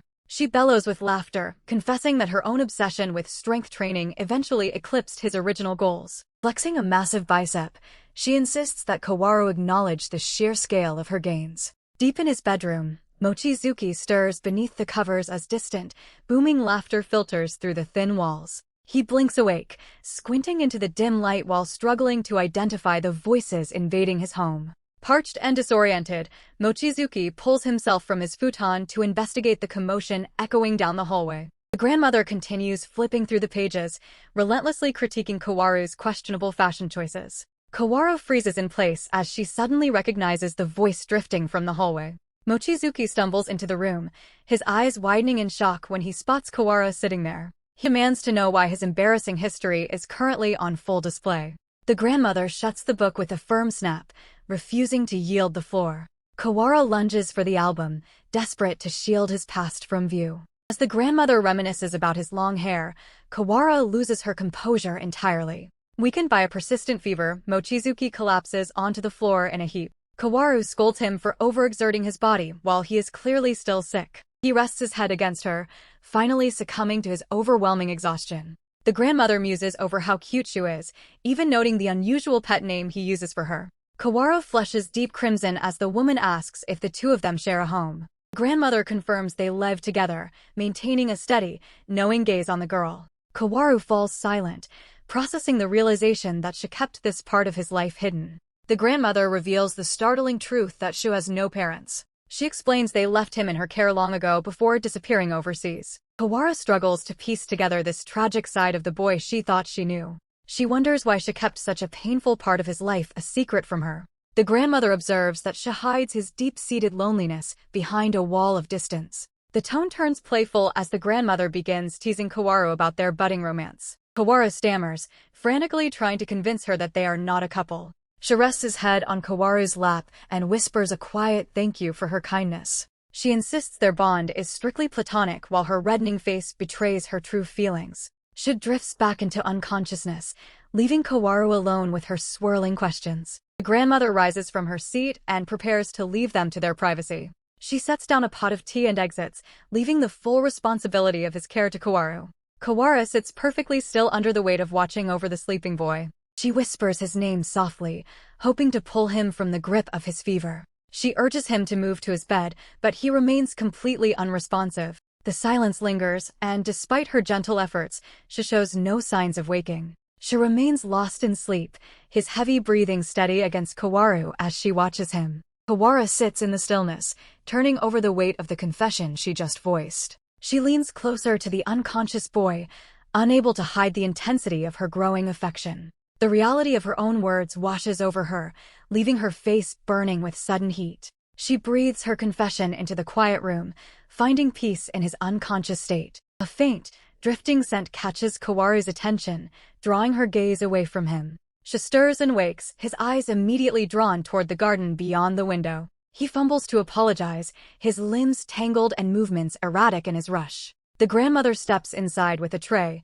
dropping a cryptic hint about the origin of the smell. The air between Shu and the grandmother thickens as their eyes lock in an unspoken standoff. A heavy, damp earthiness lingers in the room, clashing with the smell of the home. Kaworu identifies the sharp, organic trace as the distinct scent of a rabbit. She turns to the grandmother, demanding to know what lies hidden beneath the garden soil. The grandmother offers no answer, her expression hardening into an unreadable mask.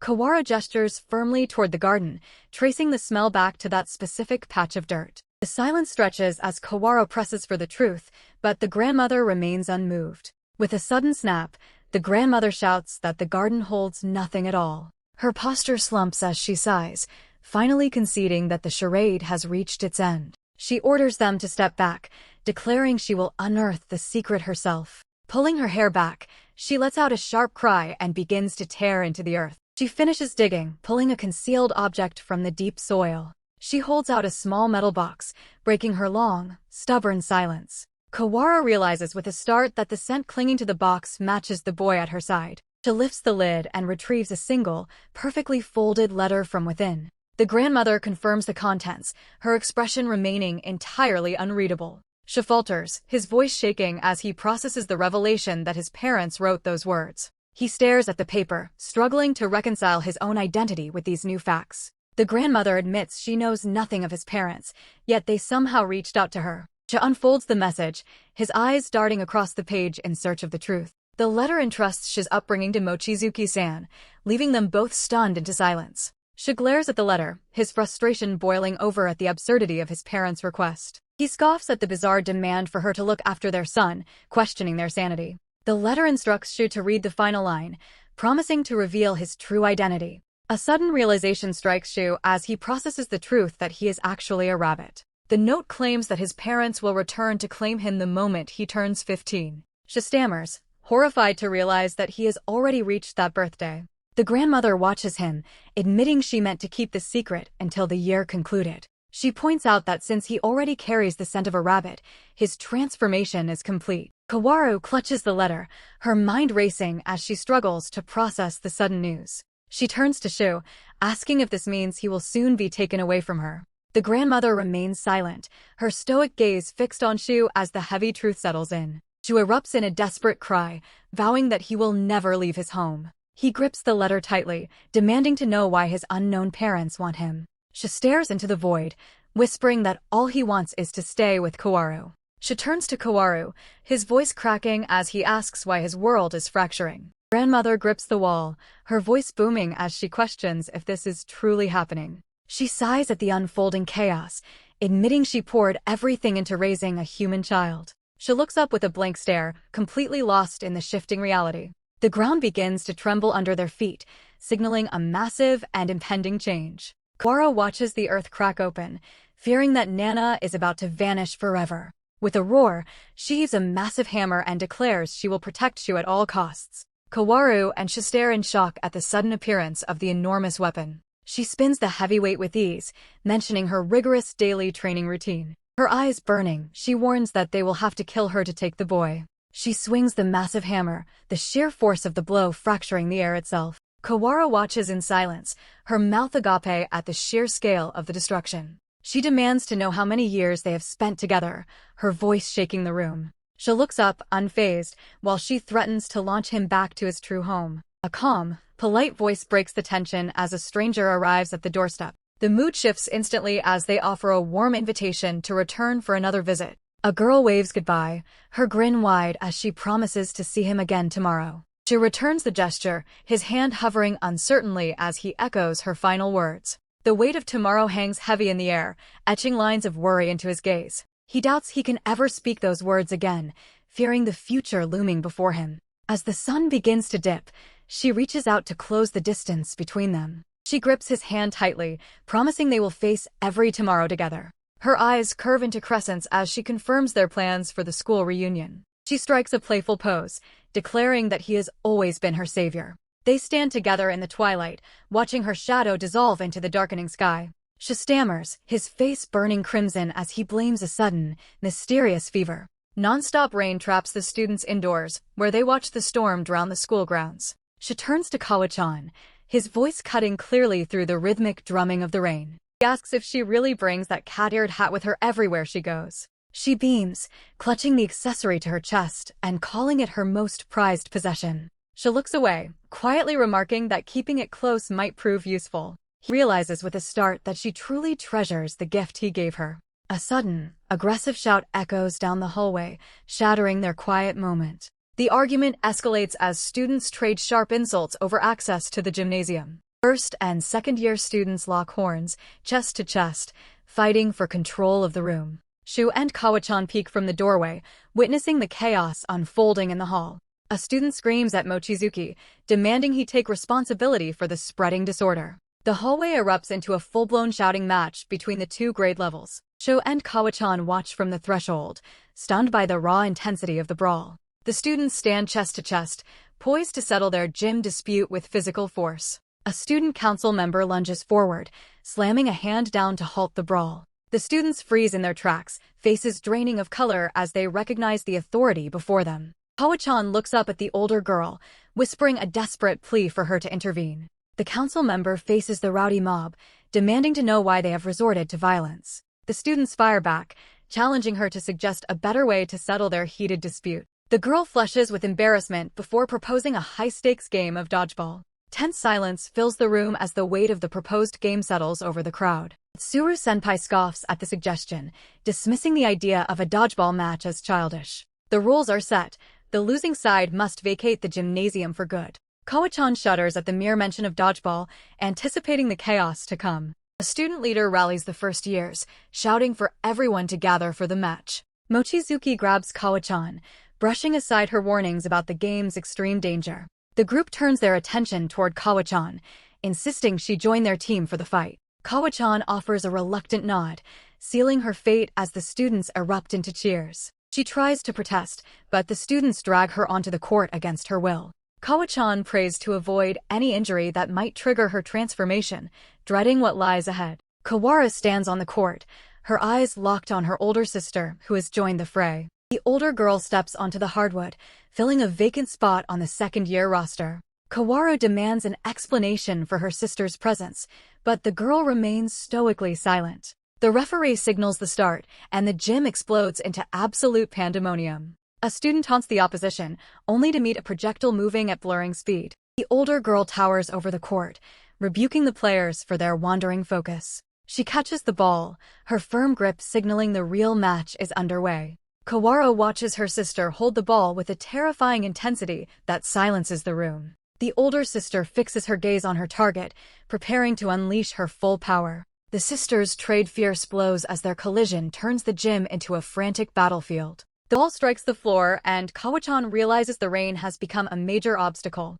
Moisture coats the court, and Kawa-chan loses her balance during a pivotal play. Spectators point at the hardwood, shouting as she slips on the slick surface. As Kawa-chan careens toward the ground, her partner screams a desperate warning. Kawa-chan crashes into her partner, sending both of them tumbling into a heap. They sprawl across the court, dazed by the sudden impact of their collision.